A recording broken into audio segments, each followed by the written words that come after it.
Hi SSC മലയാളിയുടെ പുതിയൊരു ക്ലാസ്സിലേക്ക് എല്ലാവർക്കും സ്വാഗതം. മക്കളെ, നമ്മൾ കഴിഞ്ഞ ക്ലാസ്സുകളിൽ ഫിസിക്സിൻ്റെ ഡീറ്റെയിലോട്ട് ക്ലാസ്സസ് കണ്ടു.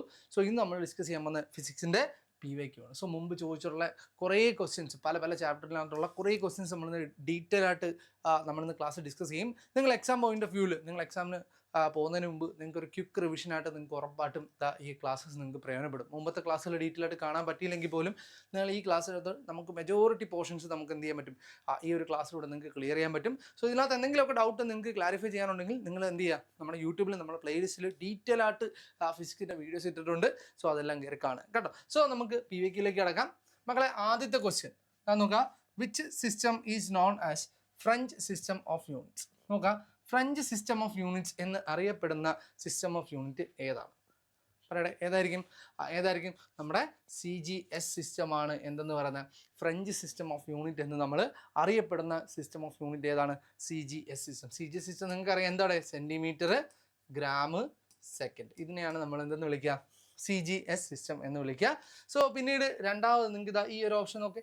ഈ ഒരു ഓപ്ഷൻ്റെ എന്തുവാടെ? FPS സിസ്റ്റമാണ്. നോക്കാം, FPS സിസ്റ്റം എന്തുവാടെ? നിങ്ങൾ പഠിച്ചോണ്ടോ FPS സിസ്റ്റം?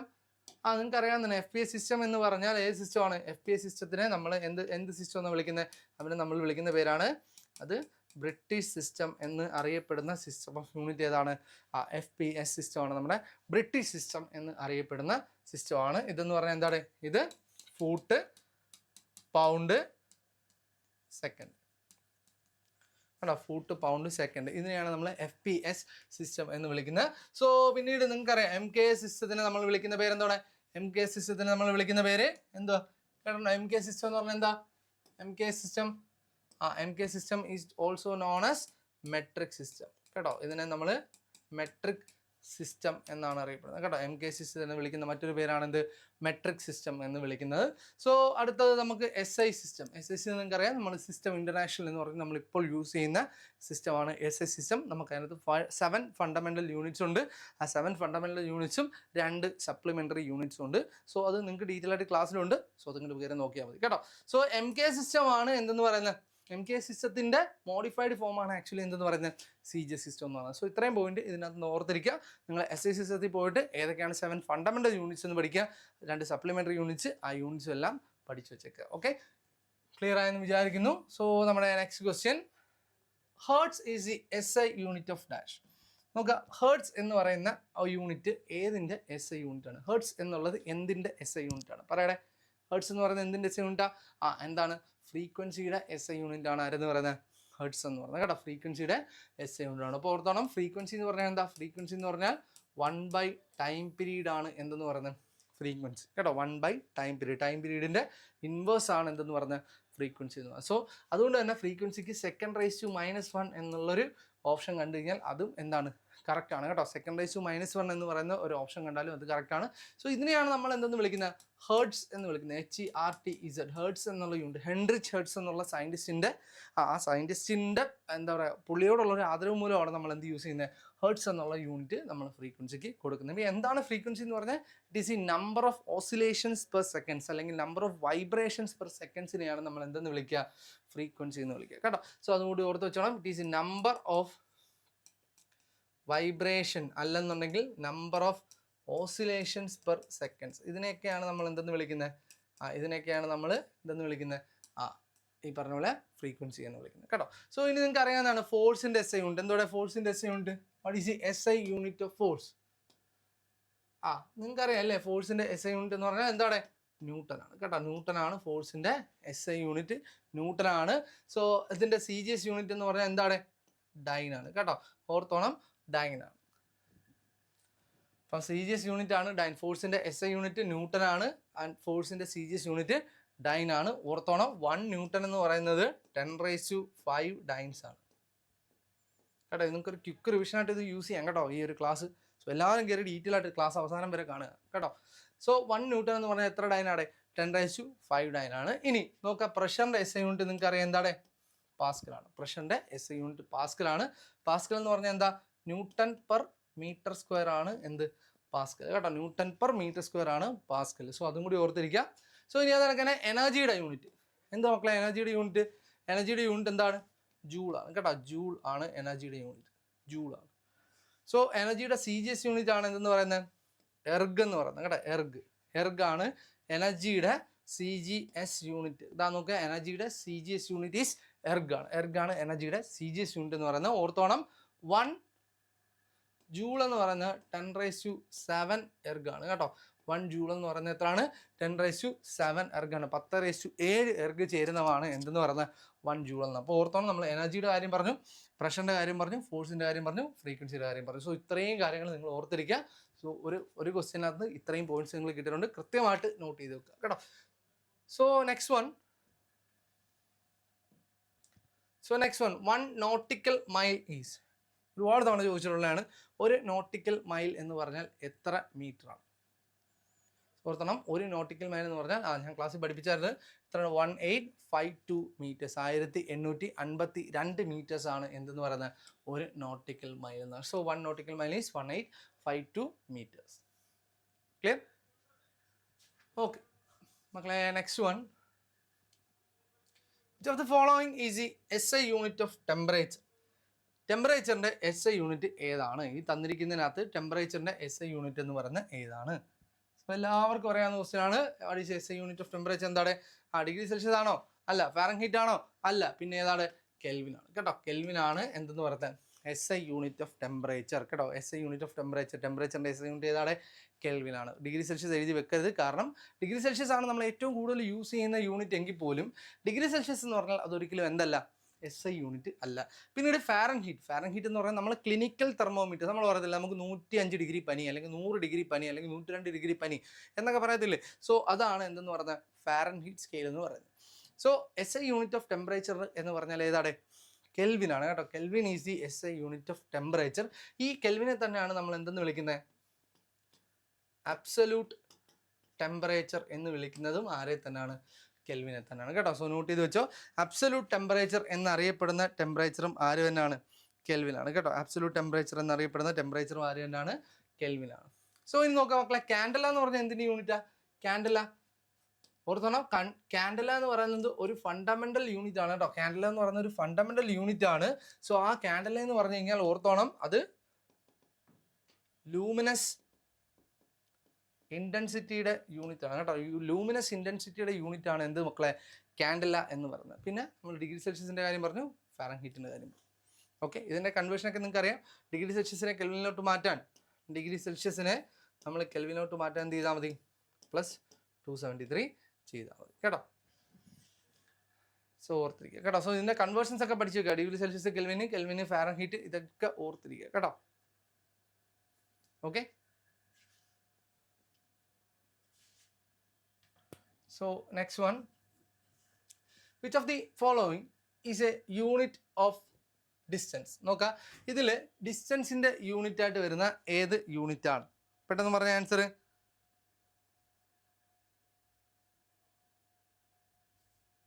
പെട്ടെന്ന് പറഞ്ഞേ.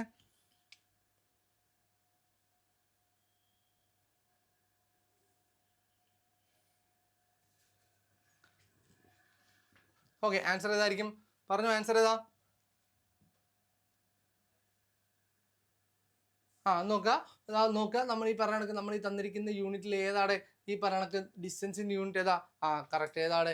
ലൈറ്റ് ഇയർ ആണ് എന്തെന്ന് പറയുന്നത് ഡിസ്റ്റൻസിൻ്റെ യൂണിറ്റ് എന്ന് പറയുന്നത് കേട്ടോ. ലൈറ്റ് ഇയർ ആണ് ഡിസ്റ്റൻസിൻ്റെ യൂണിറ്റ്. നിങ്ങൾ നോക്കുക, ഇനി അടുത്ത് ഈ ഒരു ഇതെന്തോടെ? ചന്ദ്രശേഖർ ലിമിറ്റ്. നമ്മൾ ആദ്യത്തെ ക്ലാസ്സിൽ നമ്മൾ പറഞ്ഞ കാര്യമാണ്. ചന്ദ്രശേഖർ ലിമിറ്റ് എന്ന് പറഞ്ഞാൽ it is unit of mass ആണ് കേട്ടോ. മാസിൻ്റെ യൂണിറ്റ് ആണ് എന്തെന്ന് പറയുന്നത് ചന്ദ്രശേഖർ ലിമിറ്റ് എന്ന് പറയുന്നത് കേട്ടോ. ചന്ദ്രശേഖർ ലിമിറ്റ് എന്താണ് വളരെ ഡീറ്റെയിൽ ആയിട്ട് നമ്മൾ ക്ലാസ് പറഞ്ഞിട്ടുണ്ട്, കയറി നോക്കുക കേട്ടോ. സോളാർ മാസിൻ്റെ ആയിട്ട് റിലേറ്റ് ചെയ്തിട്ടുള്ള വലിയ യൂണിറ്റ് ആണ് എന്തെന്ന് പറഞ്ഞാൽ ചന്ദ്രശേഖർ ലിമിറ്റ് എന്ന് പറയുന്നത്. Chandrasekhar limit is unit of mass കേട്ടോ. ഇതിൻ്റെ ഡീറ്റെയിൽ ആയിട്ടുള്ള വീഡിയോ നമ്മൾ ചെയ്തിട്ടുണ്ട്, ജസ്റ്റ് കയറി കാണാം കേട്ടോ. ഇനി മക്കൾ നോക്കുക, ജൂൾ എന്തിൻ്റെ യൂണിറ്റാ? ജൂൾ എന്ന് പറഞ്ഞാൽ നമ്മൾ നേരത്തെ പറഞ്ഞു എന്താണ്? എനർജിയുടെ യൂണിറ്റ് ആണ് എന്തെന്ന് പറയുന്നത് ജൂൾ എന്ന് പറയുന്നത് കേട്ടോ. എനർജിയുടെ യൂണിറ്റ് ആണ് ജൂൾ എന്ന് പറയുന്നത്.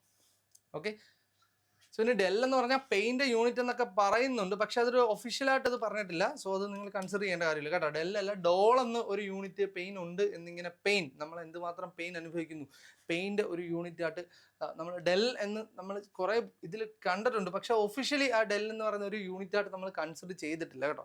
സോ ഡോൾ എന്ന് പറയുന്ന യൂണിറ്റും ഈ പറഞ്ഞ പെയിൻ ഉണ്ട് എന്ന് പറയുന്നുണ്ട്, പക്ഷെ അതൊരു ഈ പറഞ്ഞ ഒരു മെഷറബിൾ മീൻസ് അതിൻ്റെ ഒരു മെഷർമെൻറ്റ് എന്തിൻ്റെ അടിസ്ഥാനത്തിലാണ് എന്നുള്ളതിനെ പറ്റി ഒരു ഇതുള്ളതുകൊണ്ട് തന്നെ അങ്ങനെ ഒരു യൂണിറ്റ് നമുക്ക് ഒഫീഷ്യലി ഡിക്ലെയർ ചെയ്തിട്ടില്ല.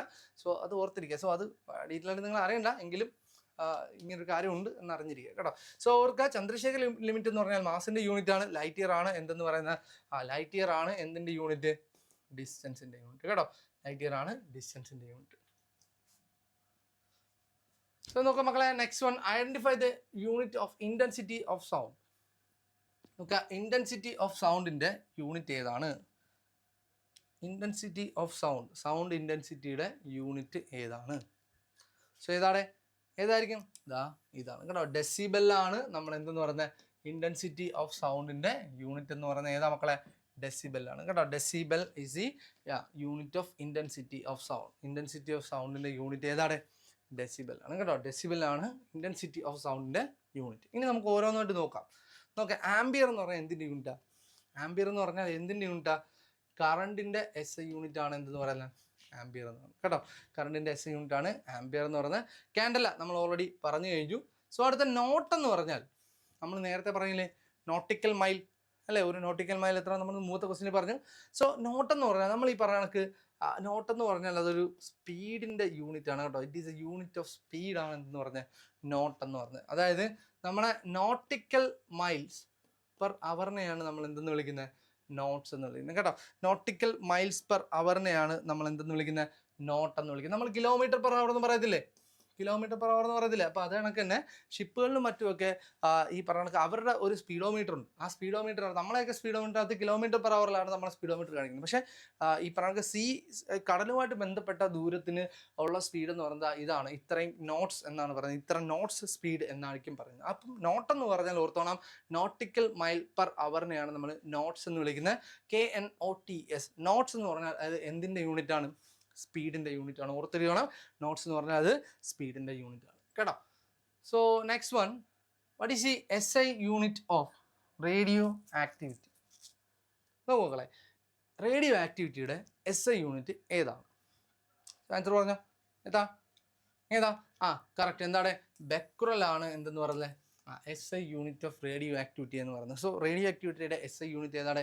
ബെക്കുറൽ ആണ്. നമ്മൾ പറയും ഹെൻറി ബെക്കുറൽ എന്നുള്ള സയൻറ്റിസ്റ്റാണ് ആദ്യമായിട്ട് റേഡിയോ ആക്ടിവിറ്റിയെ പറ്റി കണ്ടുപിടിച്ചതും റേഡിയോ ആക്ടിവിറ്റിയെ പറ്റി ഗവേഷണം നടത്തി കണ്ടുപിടിച്ചതൊക്കെ ആരാണ്? ഹെൻറി ബെക്കുറൽ ആണ്.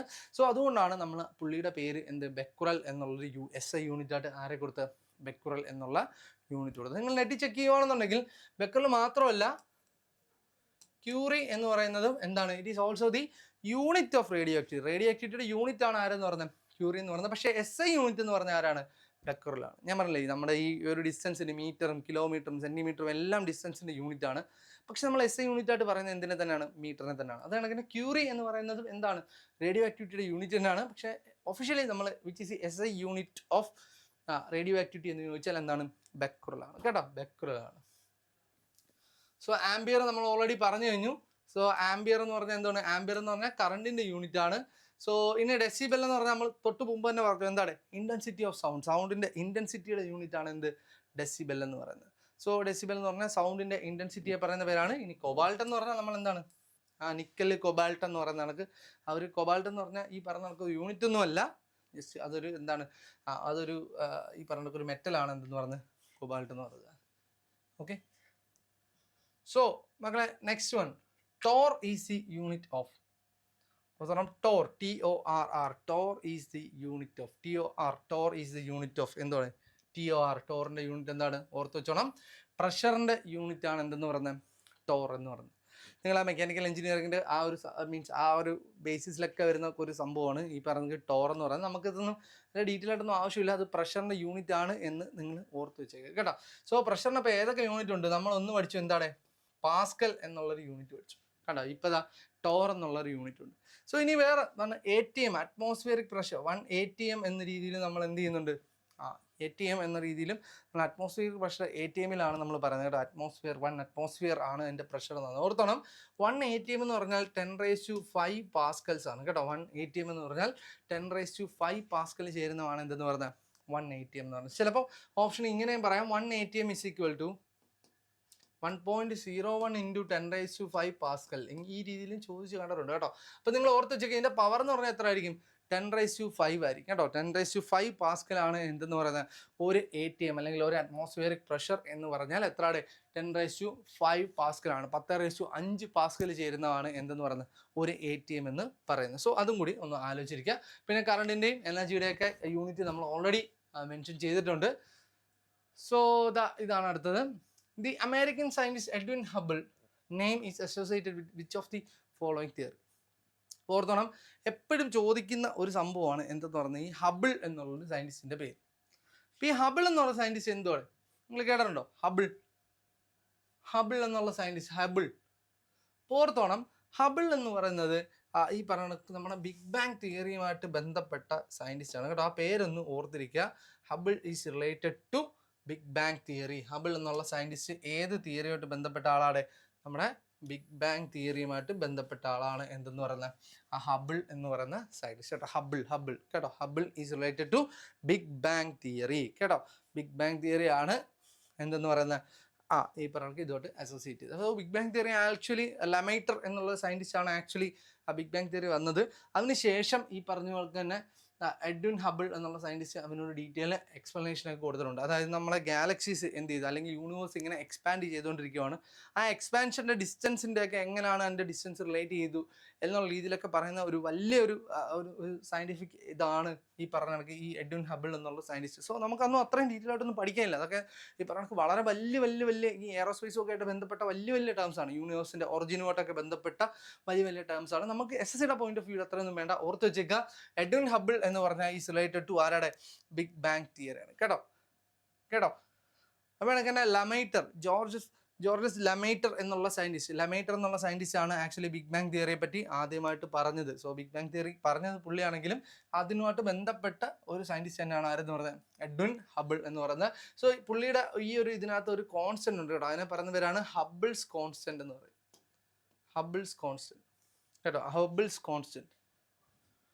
സോ ഹബിൾസ് കോൺസ്റ്റന്റിന്റെ ഈ പറഞ്ഞ കണക്ക് എന്താ പറയുക, ഹബിൾസ് കോൺസ്റ്റന്റ് എന്ന് പറഞ്ഞാൽ ഓർത്തോണം, അത് ഫ്രീക്വൻസിയുടെ ഈക്വലൻ്റ് ആയിട്ടുള്ള യൂണിറ്റ് ആണ് ആർക്കെന്ന് പറഞ്ഞാൽ ഹബിൾസ് കോൺസ്റ്റന്റ് എന്ന് പറഞ്ഞാൽ it is A type of frequency. ഒരു ഫ്രീക്വൻസി തന്നെയാണ് ഹബിൾസ് കോൺസ്റ്റന്റ്. പക്ഷേ ഇതിൻ്റെ SI യൂണിറ്റ് എന്ന് പറഞ്ഞാൽ ഇതല്ല. ഇതിൻ്റെ യൂണിറ്റ് എന്ന് പറഞ്ഞാൽ (10⁻⁻⁻1) ആണ് കേട്ടോ. ഫ്രീക്വൻസി അല്ല, അത് ആക്ച്വലി ഫ്രീക്വൻസിക്ക് ഈക്വലൻ്റ് ആയിട്ട് വരുന്ന യൂണിറ്റ് ആണ്. അതായത് ഞാൻ നേരത്തെ പറഞ്ഞ ഫ്രീക്വൻസിയുടെ SI യൂണിറ്റ് ഹെർട്സ് എന്ന് പറഞ്ഞാൽ ആക്ച്വലി എന്താണ് (10⁻⁻1) ആണ് കേട്ടോ. അതുപോലെ തന്നെ ഹബിൾസ് കോൺസ്റ്റന്റിൻ്റെ ഈ പറഞ്ഞ പോലെ നമ്മൾ ഇത് ചോദിച്ചിട്ടുണ്ട് കേട്ടോ. നമ്മുടെ എന്താണ് ഹബിൾസ് കോൺസ്റ്റന്റിൻ്റെ ഡയമെൻഷണൽ ഫോർമുല? ഇതും ചോദിച്ചിട്ടുണ്ട് കേട്ടോ. ഹബിൾസ് കോൺസ്റ്റന്റിന്റെ ഡയമെൻഷണൽ ഫോർമുല എന്താണ്? (10⁻⁻1) ഓർത്തിരുന്നോണം. നിങ്ങൾക്ക് വേറെ എങ്ങനെ നിന്നും കിട്ടത്തില്ല ഇത്രയും ഡീറ്റെയിൽ ആയിട്ട് കേട്ടോ. സോ ഓർത്തിരിക്കുക, ഹബിൾസ് കോൺസ്റ്റന്റ് എന്ന് പറഞ്ഞാൽ is related to big bang theory. So Hubble's കോൺസ്റ്റന്റിന്റെ യൂണിറ്റ് എന്ന് പറഞ്ഞാൽ (10⁻⁻1) ആണ്. സോ അതാണ് എങ്ങനെ ഹബിൾസ് കോൺസ്റ്റന്റിന്റെ എന്താണ് ഡയമെൻഷണൽ ഫോർമുല എന്താണ്? (10⁻⁻1) ആണ്. ഇത്രയും കാര്യങ്ങൾ ഓർത്തിരിക്കുക. ഹബിൾസ് കോൺസ്റ്റന്റ് റിലേറ്റഡ് ടു എന്താണ്? Big bang theory. സോ (10⁻⁻1) (10⁻⁻1) ഓർത്തിരിക്കുക കേട്ടോ. ക്ലിയർ അല്ലേ? ഓക്കെ. So next one.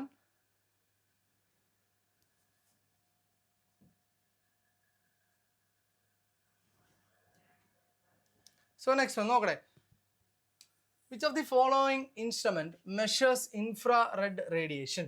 നോക്കുക, ഇൻഫ്രാറെഡ് റേഡിയേഷൻ മെഷർ ചെയ്യുന്ന ഇൻസ്ട്രുമെൻറ്റ്സ് ഏതാണ്? ഈ തന്നിരിക്കുന്നതിനകത്ത് ഈ പറഞ്ഞ പോലെ ഇൻഫ്രാറെഡ് റേഡിയേഷൻ മെഷർ ചെയ്യുന്ന ഇൻസ്ട്രുമെൻറ്റ് ഏതാണ്?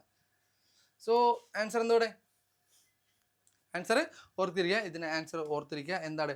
ബോളോമീറ്റർ ആണ് എന്തെന്ന് പറയുന്നത് ഇൻഫ്രാറെഡ് റേഡിയേഷനെ മെഷർ ചെയ്യുന്ന ഒരു എന്താ പറയുക ഇൻസ്ട്രുമെൻ്റ് ആണ് എന്തെന്ന് പറയുന്നത് നമ്മുടെ ബോളോമീറ്റർ എന്ന് പറയുന്നത്. സോ അതും കൂടി ഓർത്തിരിക്കുക. ബോളോമീറ്റർ എന്തായിരിക്കും? It is use to measure the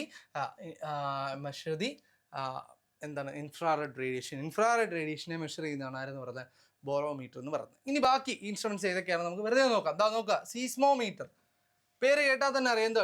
seismometer അല്ല, സീസ്മോഗ്രാഫ്. എന്തോടെ? സീസ്മോഗ്രാഫ്. സീസ്മോളജി എന്ന് പറഞ്ഞാൽ നിങ്ങൾക്ക് അറിയാം, എർത്ത് ക്വേക്കുമായിട്ട് ബന്ധപ്പെട്ട ഇതാണ്. സോ അപ്പം എർത്ത് ക്വേക്കിൻ്റെ അല്ലെങ്കിൽ ഭൂമിയുടെ ചലനത്തിനെയൊക്കെ മെഷർ ചെയ്യുന്ന ഒരു സംഭവമാണ് എന്തെന്ന് പറഞ്ഞാൽ എർത്ത് ക്വേക്കോ എർത്തിൻ്റെ മീൻസ് പ്ലേറ്റ്സിൻ്റെ മോഷനും അതുമൊക്കെ ആയിട്ട് ബന്ധപ്പെട്ട് വരുന്ന സംഭവമാണ് ആരെന്ന് പറഞ്ഞാൽ സീസ്മോഗ്രാഫ് എന്ന് പറയുന്നത്. സോ സീസ്മോഗ്രാഫ് എന്ന് പറഞ്ഞാൽ it is related to earthquake ആണ് കേട്ടോ. സോ അടുത്ത പൈർ ഹീലിയോമീറ്റർ എന്ന് എഴുതുന്നെങ്കിലും പൈ ഹീലിയോമീറ്റർ എന്നാണ് വായിക്കുന്നത് കേട്ടോ. അപ്പോൾ ഇതെന്താണ് പൈ ഹീലിയോമീറ്റർ എന്ന് പറഞ്ഞാൽ എന്താണ് നോക്ക്. പൈ ഹീലിയോമീറ്റർ എന്ന് പറഞ്ഞാൽ എന്താണ്? അപ്പോൾ ഇതെന്ന് പറഞ്ഞാൽ പൈ ഹീലിയോമീറ്റർ എന്ന് പറഞ്ഞാൽ it is use to measure the intensity of direct solar radiation. ഓർത്തോ മക്കളെ, intensity of direct solar radiation measure ചെയ്യാൻ വേണ്ടിയിട്ടാണ് നമ്മൾ എന്ത് യൂസ് ചെയ്യുന്നത്? ഈ പറഞ്ഞ കണക്ക് പൈ ഹീലിയോമീറ്റർ നമ്മൾ യൂസ് ചെയ്യുന്നത് കേട്ടോ. Intensity of direct solar radiation, അതായത് സ്കാറ്റർ ചെയ്ത് പോയതോ ഇതൊന്നുമല്ല, ഡയറക്റ്റ് ആയിട്ടുള്ള സോളാർ റേഡിയേഷനെ മെഷർ ചെയ്യുന്ന ഒരു മീറ്ററാണ്. സോ നിങ്ങൾ നോക്കുക, ഹീലിയോ എന്ന് പറയുമ്പോൾ തന്നെ നിങ്ങൾ ആലോചിക്കണം, ഹീലിയോ എന്ന് പറഞ്ഞാൽ സംതിങ് റിലേറ്റഡ് ടു സൺ ആയിരിക്കും കേട്ടോ. ചില വേർഡ്സിൽ നിന്നൊക്കെ നമുക്ക് ആൻസറിലേക്ക് എത്തിച്ചേരാൻ പറ്റും. ഇപ്പം നമ്മൾ പറയത്തില്ലേ heliocentric theory, geocentric theory എന്നൊക്കെ പറയത്തില്ലേ. ജിയോ സെൻട്രിക് തിയറി എന്ന് പറഞ്ഞാൽ പണ്ട് കാലത്ത് നമ്മൾ വിശ്വസിച്ചിരുന്നത് എന്താണ്? എർത്ത് എന്ന് പറയുന്നതാണ് ഈ പറഞ്ഞ യൂണിവേഴ്സിൻ്റെ സെൻറ്റർ. നമ്മളിലേക്ക് നമ്മളെ സോളാർ സിസ്റ്റത്തിൻ്റെ ഏറ്റവും സെൻട്രൽ എർത്താണ്. ബാക്കി എല്ലാ പ്ലാനറ്റ്സും സണ്ണും എല്ലാം എർത്തിന് ചുറ്റുമാണ് എന്നൊക്കെയാണ് നമ്മൾ പണ്ട് വിചാരിച്ചുകൊണ്ടിരുന്നത്. സോ അതിനെയാണ് നമ്മൾ എന്തെന്ന് വിളിക്കുന്നത്? ജിയോ സെൻട്രിക് തിയറി എന്ന് നമ്മൾ വിളിക്കുന്നത്. പിന്നീട് അതിനുശേഷമാണ് നമ്മൾ കണ്ടുപിടിച്ചത് എന്തെന്ന് പറയുന്നത്, ഈ പറഞ്ഞ കണക്ക് എർത്തല്ല സെൻട്രൽ നിൽക്കുന്നത്, പകരം ആരാണ്? സണ്ണാണ് സെൻട്രൽ നിൽക്കുന്നത് എന്നുള്ള ആ ഒരു കാര്യം നമ്മൾ പഠിച്ചത് എവിടെ നിന്നാണ്? പിന്നീടുള്ള ഗവേഷണത്തിൽ നിന്നാണ്. പക്ഷെ ആദ്യം ഈ പറഞ്ഞ ഈ കാര്യമൊക്കെ പറഞ്ഞപ്പോഴത്തേക്ക് ഈ സണ്ണാണ് സെൻട്രൽ എന്നൊക്കെ പറഞ്ഞപ്പോഴത്തേക്ക് കുറേ പേര് തല്ലിക്കൊല്ലിയൊക്കെ ചെയ്ത ഇൻസിഡൻസ് ഒക്കെ നിങ്ങൾക്ക് അറിയാം അല്ലേ. സോ അതാണ് ജിയോ സെൻട്രിക് തിയറി എന്ന് പറഞ്ഞാൽ, ജിയോ സെൻട്രിക് എന്ന് പറഞ്ഞാൽ ഭൂമി സെൻട്രലാണ് എന്നുള്ള തിയറിയാണ്. അപ്പോൾ അങ്ങനെ ഹീലിയോ സെൻട്രിക് എന്ന് പറഞ്ഞാൽ സൂര്യൻ സെൻട്രലാണ് എന്നുള്ള തിയറിയാണ് എന്തെന്ന് പറഞ്ഞാൽ ഹീലിയോ സെൻട്രിക് തിയറി എന്ന് പറയുന്നത്. സോ പൈ ഹീലിയോമീറ്റർ എന്ന് പറഞ്ഞാൽ നിങ്ങൾ ഓർത്തണം, ആ ഹീലിയോ എന്ന് പറയുമ്പോൾ തന്നെ സണ്ണുമായിട്ട് ബന്ധപ്പെട്ട ഒന്നാണ്. സോ അടുത്തത് മക്കളെ ഓർത്തോണം, കാത്തറ്റോമീറ്റർ. കാത്തറ്റോമീറ്റർ എന്ന് പറഞ്ഞാൽ നമ്മൾ വെർട്ടിക്കൽ ഡിസ്റ്റൻസ് ഒക്കെ അളക്കാൻ വേണ്ടി, വെർട്ടിക്കൽ ഡിസ്റ്റൻസ് വളരെ പ്രിസൈസ് ആയിട്ട് അളക്കാൻ വേണ്ടിയിട്ട് നമ്മൾ യൂസ് ചെയ്യുന്ന, പ്രത്യേകിച്ച് ഈ പറഞ്ഞ ലിക്വിഡ് കോളത്തിൻ്റെയൊക്കെ ആ ഒരു മീൻസ് എന്തുമാത്രം ലിക്വിഡ് കോളത്തിന് എന്തുമാത്രം ഹൈറ്റ് ഉണ്ട്, എത്ര ഹൈറ്റിലാണ് നിൽക്കുന്നത്, അങ്ങനെയൊക്കെ വരുന്ന ആ ഒരു വെർട്ടിക്കൽ ഡിസ്റ്റൻസിനെ വളരെ പ്രിസൈസ് ആയിട്ട് അളക്കുന്ന ഒരു ഡിവൈസാണ് എന്തെന്ന് പറയുന്നത് കാത്തറ്റോമീറ്റർ എന്ന് പറയുന്നത്. സോ അതും കൂടി നിങ്ങൾ ഓർത്തിരിക്കുക കേട്ടോ, കാത്തറ്റോമീറ്റർ. സോ അത് നിങ്ങൾ നോട്ട് ചെയ്ത് വെച്ചേക്കുക. So next one, which of the following pairs denote a solar quantities? Solar ക്വാണ്ടിറ്റീസിനെ ഡിനോട്ട് ചെയ്യുന്ന അല്ലെങ്കിൽ സോളാർ ക്വാണ്ടിറ്റി എന്ന് പറയുന്ന ക്വാണ്ടിറ്റീസ് ഈ കൂട്ടത്തിലുള്ള ഏത് പെയർസിലാണ് ഈ പറഞ്ഞ സ്കെയിലാർ ക്വാണ്ടിറ്റി ഉള്ളത്? ഏതാണ് പറയണേ? ഇതാ നോക്കാം, മൊമെൻറ്റം ആൻഡ് ആംഗുലർ വെലോസിറ്റി. നോക്കാം, മൊമെൻറ്റം എന്ന് പറഞ്ഞാൽ ഈ വെലോസിറ്റി എന്ന് പറഞ്ഞാൽ തന്നെ എന്താണ്? വെലോസിറ്റി എന്ന് പറഞ്ഞാൽ നിങ്ങൾക്ക് അറിയാം എന്താണ്, അതൊരു വെക്ടർ ക്വാണ്ടിറ്റി ആണെന്ന്. അപ്പോൾ സോ അത് വരുമോ? ഇല്ല, മൊമെൻറ്റം ആൻഡ് വെലോസിറ്റി ഒരിക്കലും വരില്ല. ഇനി linear momentum and acceleration. Acceleration എന്ന് പറഞ്ഞാൽ തന്നെ എന്തുണ്ട്? ഡീസലേഷൻ ഉണ്ട്, ആക്സലേഷൻ ഉണ്ട്. അത് ഉറപ്പായിട്ടും എന്താണ്, കൂടുകയും കുറയുകയും ചെയ്യുന്ന അനുസരിച്ച് അതിൻ്റെ വാല്യൂ പ്ലസും മൈനസും ഒക്കെ ആവും. സോ അതും എന്താണ്, ഒരു വെക്ടർ ക്വാണ്ടിറ്റി ആണ്. സോ അടുത്ത ഇലക്ട്രിക് ഫീൽഡ് ആൻഡ് ഫോഴ്സ്. നോക്കട്ടെ, ഫോഴ്സ് എന്ന് പറയുന്നത് ഇലക്ട്രിക് ഫീൽഡ് എന്ന് പറഞ്ഞാൽ എല്ലാം ഡയറക്ഷൻ സ്പെസിഫിക് ആണ്. കണ്ടോ, ടാൻജൻഷ്യലായിട്ട് കൃത്യമായിട്ട് ഡയറക്ഷൻ ഉള്ളതാണ് എന്തെന്ന് പറഞ്ഞാൽ ഇലക്ട്രിക് ഫീൽഡ് എന്ന് പറഞ്ഞാൽ അത് മാഗ്നറ്റിക് ഫീൽഡ് ആണ്. Electric field and force. ഇപ്പോൾ ഇലക്ട്രിസിറ്റി എന്ന് പറഞ്ഞു കഴിഞ്ഞാൽ ഇലക്ട്രിസിറ്റിക്ക് എന്തല്ല, electricity is A scalar quantity ആണ്. ഓർത്തോണം, ഇലക്ട്രിസിറ്റി എന്ന് പറഞ്ഞാൽ അതൊരു സ്കെയിലാർ ക്വാണ്ടിറ്റി ആണ്. അതൊരിക്കലും വെക്ടർ അഡീഷൻ ഒരിക്കലും ഫോളോ ചെയ്യത്തില്ല. ഇലക്ട്രിസിറ്റി എന്ന് പറഞ്ഞാൽ അതൊരു സ്കെയിലാർ ക്വാണ്ടിറ്റി ആണ്. അവിടെ അങ്ങനെ മക്കളെ മാഗ്നറ്റിക് ഫീൽഡ് എന്ന് പറഞ്ഞാൽ അതൊരു വെക്ടർ ക്വാണ്ടിറ്റി ആണ്. കാരണം മാഗ്നറ്റിക് ഫീൽഡ് എന്ന് പറഞ്ഞാൽ കറക്റ്റ് സ്പെസിഫിക് ഡയറക്ഷൻ മാഗ്നറ്റിക് ഫീൽഡിനുണ്ട്. പക്ഷേ ഇലക്ട്രിക് ഫീൽഡിന് എന്തല്ല, അതൊരു വെക്ടർ ക്വാണ്ടിറ്റി ഒന്നുമില്ല. കാരണം ഞാൻ നേരത്തെ തന്നെ പറഞ്ഞു, ഇപ്പോൾ ഫോഴ്സ് എന്ന് പറഞ്ഞാൽ എന്ത് ക്വാണ്ടിറ്റിയാണ്? ഫോഴ്സ് എന്ന് പറഞ്ഞാൽ മക്കളെ അതൊരു വെക്ടർ ക്വാണ്ടിറ്റിയാണ്. കാരണം ഇവിടെ നോക്കുക, അതൊരു വെക്ടർ അഡീഷനെ അത് ഫോളോ ചെയ്യുന്നു എന്നുള്ളതാണ്. കാരണം ഇവിടെ ഒരു ഫോഴ്സ് ഇവിടെ ഒരു 10 ന്യൂട്ടൺ ഫോഴ്സ് നമ്മൾ ഇങ്ങോട്ട് കൊടുത്താലും 10 ന്യൂട്ടൺ ഫോഴ്സ് നമ്മൾ ഇങ്ങോട്ട് കൊടുത്താലും ഇവിടുത്തെ എഫക്റ്റീവ് ഫോഴ്സ് എന്ന് പറഞ്ഞാൽ എത്ര ആയിരിക്കും? F=0 ആയിരിക്കും. കാരണം ഇവിടെ ഫോഴ്സ് ഇല്ലെന്നല്ല അതിൻ്റെ അർത്ഥം. ഇവിടുത്തെ നെറ്റ് ഫോഴ്സ് എന്ന് പറഞ്ഞാൽ എത്ര ആയിരിക്കും? 0 ആയിരിക്കും. കാരണം ഇവിടെ നിന്ന് ഇങ്ങോട്ടുള്ളത് പ്ലസും ഇവിടെ നിന്ന് ഇങ്ങോട്ടുള്ളത് എന്താണ്? മൈനസും ആണ്. അതേസമയത്ത് ഇലക്ട്രിസിറ്റി എന്ന് പറഞ്ഞാൽ നിങ്ങൾ ആലോചിച്ച് നോക്കിയത്, ഒരാളുടെ ദേഹത്തോട്ട് നിങ്ങൾ ഷോക്ക് ഇവിടുന്ന് കറണ്ട് കൊടുത്തു, ഇവിടുന്ന് കറണ്ട് കൊടുത്തു. ഇയാൾക്ക് ഷോക്ക് അടിക്കാതിരിക്കും? ഇവിടുന്ന് ആദ്യം കറണ്ട് ലെഫ്റ്റിൽ നിന്ന് റൈറ്റിലോട്ടാണ്, പിന്നെ കറണ്ട് റൈറ്റിൽ നിന്ന് ലെഫ്റ്റിലോട്ടാണ്. അതുകൊണ്ട് ഇത് രണ്ടും കൂടി ക്യാൻസൽ ആയി പോയി ഇയാൾക്ക് ഷോക്ക് അടിക്കുമെന്ന് പറയാൻ പറ്റത്തില്ല. സോ ഇതിനെയാണ് മക്കളെ നമ്മൾ എന്തെന്ന് വിളിക്കുന്നത്? വെക്ടർ അഡീഷൻ എന്നൊക്കെ വിളിക്കുന്നത് കേട്ടോ. ഈ വെക്ടർ അഡീഷൻ ഫോളോ ചെയ്യുന്ന എല്ലാം എന്ത് ക്വാണ്ടിറ്റീസ് ആണ്? വെക്ടർ ക്വാണ്ടിറ്റീസ് ആണ്. അല്ലാത്ത ക്വാണ്ടിറ്റീസ് എല്ലാം എന്ത് ക്വാണ്ടിറ്റീസ് ആണ്? സ്കെയിലാർ ക്വാണ്ടിറ്റീസ് ആണ്. സോ ഇപ്പോൾ ഇവിടെ സ്കെയിലാർ ക്വാണ്ടിറ്റി ആയിട്ടുള്ള ഒറ്റ പേരേ ഉള്ളൂ. ഏതാണ്? ഡിസ്റ്റൻസും എന്താണ്? സ്പീഡും കേട്ടോ. ഡിസ്റ്റൻസും സ്പീഡും മാത്രമാണ് ഇവിടെ എന്തെന്ന് പറയുന്നത് ഇവിടെ വെക്റ്റർ ക്വാണ്ടിറ്റീസ് സ്കെയിലാർ ക്വാണ്ടിറ്റീസ് ആയിട്ടുള്ള. സോ നമ്മുടെ ആൻസർ എന്താ? Which of the following pairs is A scalar quantities? Scalar quantities ആയി ഡിനോട്ട് ചെയ്യുന്ന പെയർസ് ഏതൊക്കെയാണ്? ഡിസ്റ്റൻസും ഡിസ്പ്ലേസ്മെൻറ്റും ആണ്. സോ അപ്പോൾ ഇതൊക്കെ ഓർത്തിരിക്കുക കേട്ടോ, ഈ സംഭവങ്ങളൊക്കെ ഓർത്തിരിക്കുക, ഇതൊക്കെ വളരെ വളരെ ഇമ്പോർട്ടൻ്റ് ആണ്. സോ മക്കളെ, next one, the motion of an object is dash when it's velocity is constant. നോക്ക് മക്കളെ, വെലോസിറ്റി കോൺസ്റ്റന്റ് ആയിട്ടുള്ള മോഷനെ നമ്മൾ വിളിക്കുന്ന പേരെന്താണ്?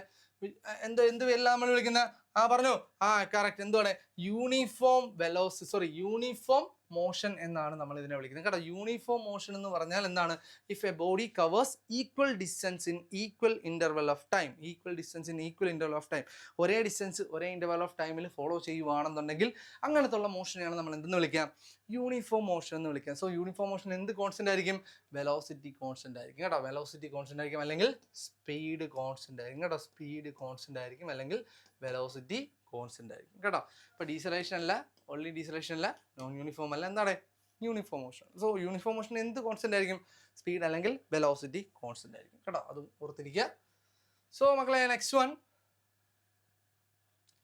the motion of a dash is an example of uniformly accelerated motion. മക്കളെ, യൂണിഫോംലി ആക്സലറേറ്റഡ് മോഷന്റെ എക്സാമ്പിൾ എന്താണ്? So accelerated motion എന്ന് പറഞ്ഞാൽ എന്താണ് മക്കളെ? ആക്സലറേറ്റഡ് മോഷൻ എന്ന് പറഞ്ഞാൽ ഒരു ബോഡിയുടെ സ്പീഡ് ചേഞ്ച് ചെയ്തുകൊണ്ടിരിക്കുകയാണെന്നുണ്ടെങ്കിൽ എന്ത് ചെയ്യും? അവനെയാണ് നമ്മൾ ആക്സലറേറ്റഡ് മോഷൻ എന്ന് വിളിക്കുന്നത്. പിന്നെ ഒരു ബോഡിയുടെ സ്പീഡ് ഈക്വൽ ആയിട്ട് തന്നെയാണ് ചേഞ്ച് ചെയ്തുകൊണ്ടിരിക്കുന്നത്. മീൻസ് ആദ്യം 10 മീറ്റർ പെർ സെക്കൻഡ്, പിന്നെ 20 മീറ്റർ പെർ സെക്കൻഡ്, പിന്നെ 30 മീറ്റർ പെർ സെക്കൻഡ്, അതായത് 10 വെച്ച് കൂടി വരുവാണ്. അതായത് അവിടെ കൂടുന്ന റേറ്റ് എത്രയാണ്? 10 ആണ്. സോ ഇതാ ഇവിടെ നോക്കി, ഇപ്പോൾ ഒരു ബോഡി ആദ്യം 10 മീറ്റർ പെർ സെക്കൻഡിൽ ട്രാവൽ ചെയ്തുകൊണ്ടിരിക്കും. കുറച്ച് കഴിയുമ്പോൾ അത് എത്രയായി? 20 മീറ്റർ പെർ സെക്കൻഡായി, പിന്നെ കഴിഞ്ഞിട്ട് 30 മീറ്റർ പെർ സെക്കൻഡായി, പിന്നെ കഴിഞ്ഞിട്ട് 40 മീറ്റർ പെർ സെക്കൻഡായി. സോ ഇങ്ങനെ കൂടുകയാണ്. ഇതാ ഇവിടുത്തെ കൂടുന്ന എത്രയാണ്? 10 വെച്ചാണ് ഇവിടെ എല്ലാം കൂടുന്നത്. കണ്ടോ? 10 വെച്ചാണ് ഇവിടെ എല്ലാം. ക്ലിയർ ആയി? ഓരോ സെക്കൻഡിലും 10 മീറ്റർ പെർ സെക്കൻഡ് വെച്ചാണ് കൂടുന്നത്. സോ ഇവിടുത്തെ ആക്സലേഷൻ എന്ന് പറഞ്ഞാൽ എത്ര ആയിരിക്കും? 10 മീറ്റർ പെർ സെക്കൻഡ് സ്ക്വയർ ആയിരിക്കും. ഇവിടെ എല്ലാം 10 മീറ്റർ പെർ സെക്കൻഡ് സ്ക്വയർ ആയിരിക്കും. ഇവിടെയും 10 മീറ്റർ പെർ സെക്കൻഡ് സ്ക്വയർ ആയിരിക്കും. ഇവിടുത്തെ എന്തെന്ന് പറയുന്നത്? ആക്സലേഷൻ എന്ന് പറയുന്നത്. സോ ഇവിടുത്തെ എല്ലാം വാല്യൂ എത്രയാണ്? 10 ആണ്. സോ ഇങ്ങനത്തുള്ള ആക്സലേഷനെയാണ് നമ്മൾ എന്തെന്ന് വിളിക്കുന്നത്? യൂണിഫോം ആക്സിലറേറ്റഡ് മോഷൻ എന്ന് വിളിക്കുന്നത് കേട്ടോ. ഇതിനെയാണ് നമ്മൾ യൂണിഫോം ആക്സിലറേറ്റഡ് മോഷൻ എന്ന് വിളിക്കുന്നത്. നമ്മൾ ഓൾറെഡി പറഞ്ഞാണ് എന്താണ് ഒരു യൂണിഫോം ആക്സിലറേറ്റഡ് മോഷൻ എന്നുള്ള കാര്യം. നമ്മൾ ഡീറ്റെയിൽ ആയിട്ട് വീഡിയോ ചെയ്തിട്ടുണ്ട്, നോക്കുക. അത് ഓർത്തോണം. ഒരു ബോഡി ഫ്രീ ഫോൾ ആണെന്നുണ്ടെങ്കിൽ അവിടുത്തുള്ള ആക്സിലറേറ്റഡ് മോഷൻ ആണ് ഇതെന്ന് പറയുന്ന മക്കളെ യൂണിഫോംലി ആക്സിലറേറ്റഡ് മോഷൻ എന്ന് പറയുന്നത്. കാരണം എന്താണ്? ഇവിടുത്തെ ആക്സിലറേഷൻ എന്ന് പറഞ്ഞാൽ എപ്പോഴും എന്തായിരിക്കും? ജി ആയിരിക്കും. അതിൻ്റെ വാല്യൂ എത്ര ആയിരിക്കും? 9.8 മീറ്റർ പെർ സെക്കൻഡ് സ്ക്വയർ ആയിരിക്കും. ഒരു മാറ്റവും ഇല്ല. 9.8 മീറ്റർ പെർ സെക്കൻഡ് സ്ക്വയർ ആയിരിക്കും എപ്പോഴും. ഒരു ഫ്രീലി ഫോളിങ് ബോഡി, ഒരു ഫ്രീ ആയിട്ട് ഫോളോ ചെയ്യുന്ന ഏതൊരു ബോഡിയുടെയും ആക്സിലറേഷൻ എന്ന് പറഞ്ഞാൽ എത്ര ആയിരിക്കും? 9.8 മീറ്റർ പെർ സെക്കൻഡ് സ്ക്വയർ ആയിരിക്കും. ബാക്കിയെല്ലാം ഈ പ്രൊജക്ടൈൽ മോഷൻ എന്ന് പറയുമ്പോഴും പാരാബോളിക് മോഷൻ എന്ന് പറയുമ്പോഴും ഇതൊക്കെ ഈ പറഞ്ഞ നമ്മൾ ഇനിഷ്യലി നമ്മളൊരു ഫോഴ്സ് കൊടുക്കുമ്പോൾ ആദ്യം അതിൻ്റെ സ്പീഡ് കൂടി പിന്നെ കുറഞ്ഞ് വന്ന് എന്ത് ചെയ്യും? താഴോട്ട് വീഴുകയാണ് ചെയ്യുന്നത്. ഓക്കെ, അതായത് നമ്മൾ ഇവിടുന്ന് ഒരു ബോഡി എടുത്ത് മുകളിലോട്ട് എറിയാന്ന് വിചാരിക്കാം. അതിങ്ങനെ ഹൈറ്റ് എത്തുമ്പോൾ കുറഞ്ഞ് മാക്സിമത്തിൽ എടുത്തിട്ട് ഇവിടെ ആകുമ്പോൾ എന്താവും? 0 ആവും, പിന്നെ കുറഞ്ഞിങ്ങനെ വരും. സോ അതൊന്നും ഈ പറഞ്ഞ കണക്ക് യൂണിഫോംലി ആക്സിലറേറ്റഡ് മോഷൻ അല്ല കേട്ടോ. പ്രൊജക്ടൈൽ മോഷൻ നിങ്ങൾക്ക് തോന്നാം ഈ പ്രൊജക്ടൈൽ മോഷൻ എന്ന് പറഞ്ഞാലും ഗ്രാവിറ്റിയുടെ അണ്ടറിൽ വരുന്നതല്ലേ എന്ന് തോന്നാം. പക്ഷെ നിങ്ങൾ ഒരു കാര്യം ആലോചിക്കണം. ഈ പ്രൊജക്ടൈൽ മോഷന്റെ പ്രശ്നം എന്താണെന്ന് വെച്ച് കഴിഞ്ഞാൽ, പ്രൊജക്ടൈൽ മോഷനകത്ത് ഗ്രാവിറ്റിയുടെ ഇൻഫ്ലുവൻസ് ഉണ്ട് എന്നുള്ളത് ശരിയാണ്, 100% ശരിയാണ്. പക്ഷെ പ്രശ്നം നമ്മൾ ഇനിഷ്യലി നമ്മളൊരു ഫോഴ്സ് കൊടുക്കുന്നുണ്ട്. ഇനിഷ്യലി നമ്മളൊരു ഫോഴ്സ് കൊടുത്താണ് ആ ബോഡി എറിയുന്നത്. സോ അപ്പോൾ ഇനിഷ്യലി കൊടുക്കുന്ന ഫോഴ്സിൽ ആക്സലേഷൻ ഒരിക്കലും എന്താവണമെന്നില്ല 9.8 മീറ്റർ പെർ സെക്കൻഡ് സ്ക്വയർ ആവണമെന്ന് യാതൊരു നിർബന്ധവുമില്ല. നമ്മൾ കൊടുക്കുന്ന ഫോഴ്സ് അനുസരിച്ച് ആക്സലേഷൻ എന്തുണ്ടാവും? ചേഞ്ച് ഉണ്ടാവും കേട്ടോ. നമ്മൾ കൊടുക്കുന്ന ഫോഴ്സ് അനുസരിച്ച്, അല്ലെങ്കിൽ നമ്മൾ കൊടുക്കുന്ന ഫോഴ്സ് അനുസരിച്ചായിരിക്കും ആദ്യം ആ ബോഡിക്ക് ഒരു സ്പീഡ് ഉണ്ടാകുന്നത്. പിന്നീട് ആ സ്പീഡ് എന്ത് ചെയ്യും? ചേഞ്ച് ചെയ്യും. അത് ഉറപ്പായിട്ടും ഒരു ആക്സലറേറ്റഡ് മോഷനാണ്. പക്ഷെ അതിൻ്റെ വാല്യൂ എപ്പോഴും 9.8 ആവണമെന്നില്ല, അല്ലെങ്കിൽ ഒരു കോൺസ്റ്റന്റ് ആക്സലേഷനാണ് അത് മൂവ് ചെയ്യുന്നത് നമുക്ക് ഒരിക്കലും പറയാൻ പറ്റില്ല കേട്ടോ. സോ അതും കൂടി ഒന്ന് ഓർത്തിരിക്കുക കേട്ടോ.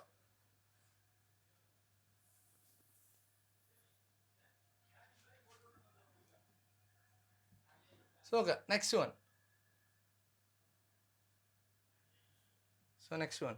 The area under the velocity time graph of a particle moving in a straight line with uniform acceleration is. നോക്കുക, ഒരു വെലോസിറ്റി ടൈം ഗ്രാഫിൻ്റെ ഏരിയ എന്തായിരിക്കും തരുന്നത്? ഓർത്തോണം, ഒരു വെലോസിറ്റി ടൈം ഗ്രാഫിൻ്റെ ഏരിയ നമുക്ക് എല്ലായ്പ്പോഴും തരുന്നത് എന്തായിരിക്കും? നെറ്റ് ഡിസ്പ്ലേസ്മെൻ്റ് ആയിരിക്കും. ഓർത്തിരിക്കുക. അതായത് ഇവിടെ നിങ്ങളൊരു വെലോസിറ്റി ടൈം ഗ്രാഫ് വരയ്ക്കുകയെന്ന് വിചാരിക്കുക. അതായത് ഇവിടെ y ആക്സിസിലെ ടൈമും x ആക്സിസിൽ വെലോസിറ്റി വന്നിട്ട് ഇങ്ങനെ ഒരു ഗ്രാഫ് വരയ്ക്കുകയാണെങ്കിൽ ആ ഗ്രാഫിൻ്റെ അണ്ടറിലുള്ളതായി ഏരിയ എന്ന് പറയുന്നത് എന്തായിരിക്കും നിങ്ങൾക്ക് തരുന്നത്? അവിടുത്തെ ഡിസ്പ്ലേസ്മെൻ്റ് ആയിരിക്കും തരുന്നത് കേട്ടോ. ഇത് എപ്പോഴും നിങ്ങൾക്ക് തരുന്ന എന്തായിരിക്കും? ഡിസ്പ്ലേസ്മെൻ്റ് ആയിരിക്കും കേട്ടോ. എപ്പോഴും അതിൻ്റെ അണ്ടറിലുള്ള ഏരിയ നിങ്ങൾക്ക് തരുന്ന ഡിസ്പ്ലേസ്മെൻ്റ് ആയിരിക്കും. അതേ കണക്ക് തന്നെ ഒരു വെലോസിറ്റി ടൈം ഗ്രാഫിൻ്റെ സ്ലോപ്പ് നമുക്ക് തരുന്ന എന്തായിരിക്കും? ആക്സിലറേഷൻ ആയിരിക്കും കേട്ടോ. ഒരു വെലോസിറ്റി ടൈം ഗ്രാഫിൻ്റെ സ്ലോപ്പ് നിങ്ങൾക്ക് എല്ലായ്പ്പോഴും തരുന്നത് എന്തായിരിക്കും? ആക്സിലറേഷൻ ആയിരിക്കും. അതായത് ഒരു വെലോസിറ്റി ടൈം ഗ്രാഫിൻ്റെ എന്താണ് അടിയിലുള്ള ഏരിയ നിങ്ങൾക്ക് എപ്പോഴും തരുന്നത് എന്തായിരിക്കും?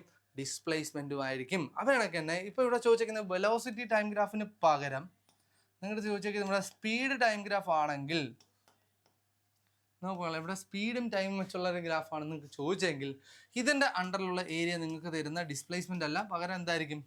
ഡിസ്റ്റൻസ് ആയിരിക്കും. ക്ലിയർ ആയി? അപ്പോൾ ഇവിടെ സ്പീഡും ടൈമും വരുവാണെങ്കിൽ നമുക്ക് കിട്ടുന്ന ഡിസ്റ്റൻസ് ആയിരിക്കും. ആൻഡ് വെലോസിറ്റിയും ടൈമും ആണെങ്കിൽ നമുക്ക് കിട്ടുന്ന എന്തായിരിക്കും? ഡിസ്പ്ലേസ്മെൻ്റ് ആയിരിക്കും കേട്ടോ. ഈ ഏരിയ എന്ന് പറഞ്ഞാൽ ഡിസ്പ്ലേസ്മെൻ്റ് ആയിരിക്കും. ക്ലിയർ? ഇപ്പോൾ രണ്ടിൻ്റെ ഇവിടെയും സ്പീഡ് ടൈം ഗ്രാഫിൻ്റെ സ്ലോപ്പ് എടുത്തു കഴിഞ്ഞാൽ നിങ്ങൾക്ക് എന്ത് കിട്ടും? ഇവിടുത്തെ സ്ലോപ്പ് എടുത്തിട്ടാൽ നിങ്ങൾക്ക് എന്ത് കിട്ടും? ആക്സിലറേഷൻ കിട്ടും കേട്ടോ. ഇതിനൊരു മാറ്റവും ഇല്ല. മാറ്റമുള്ളത് ഈ ഒരു കാര്യം. വെലോസിറ്റി ടൈം ഗ്രാഫ് ആണെങ്കിൽ നിങ്ങൾക്ക് തരുന്ന എന്തായിരിക്കും? ഡിസ്പ്ലേസ്മെൻ്റ് ആയിരിക്കും. അന്നേരക്കുള്ള ഡിസ്റ്റൻസ് ടൈം ഗ്രാഫ് തരുമ്പോൾ നിങ്ങൾക്ക് തരുന്ന എന്തായിരിക്കും? അത് ഡിസ്റ്റൻസ് ആയിരിക്കും കേട്ടോ. സോ അതും കൂടി ഓർത്തിരിക്കുക. സോ വെലോസിറ്റി ടൈം ആണെങ്കിൽ ഡിസ്പ്ലേസ്മെൻറ്റ്, സ്പീഡ് ടൈം ആണെങ്കിൽ അത് ഡിസ്റ്റൻസ് ആയിരിക്കും തരുന്നത് കേട്ടോ. സോ നമുക്ക് next one.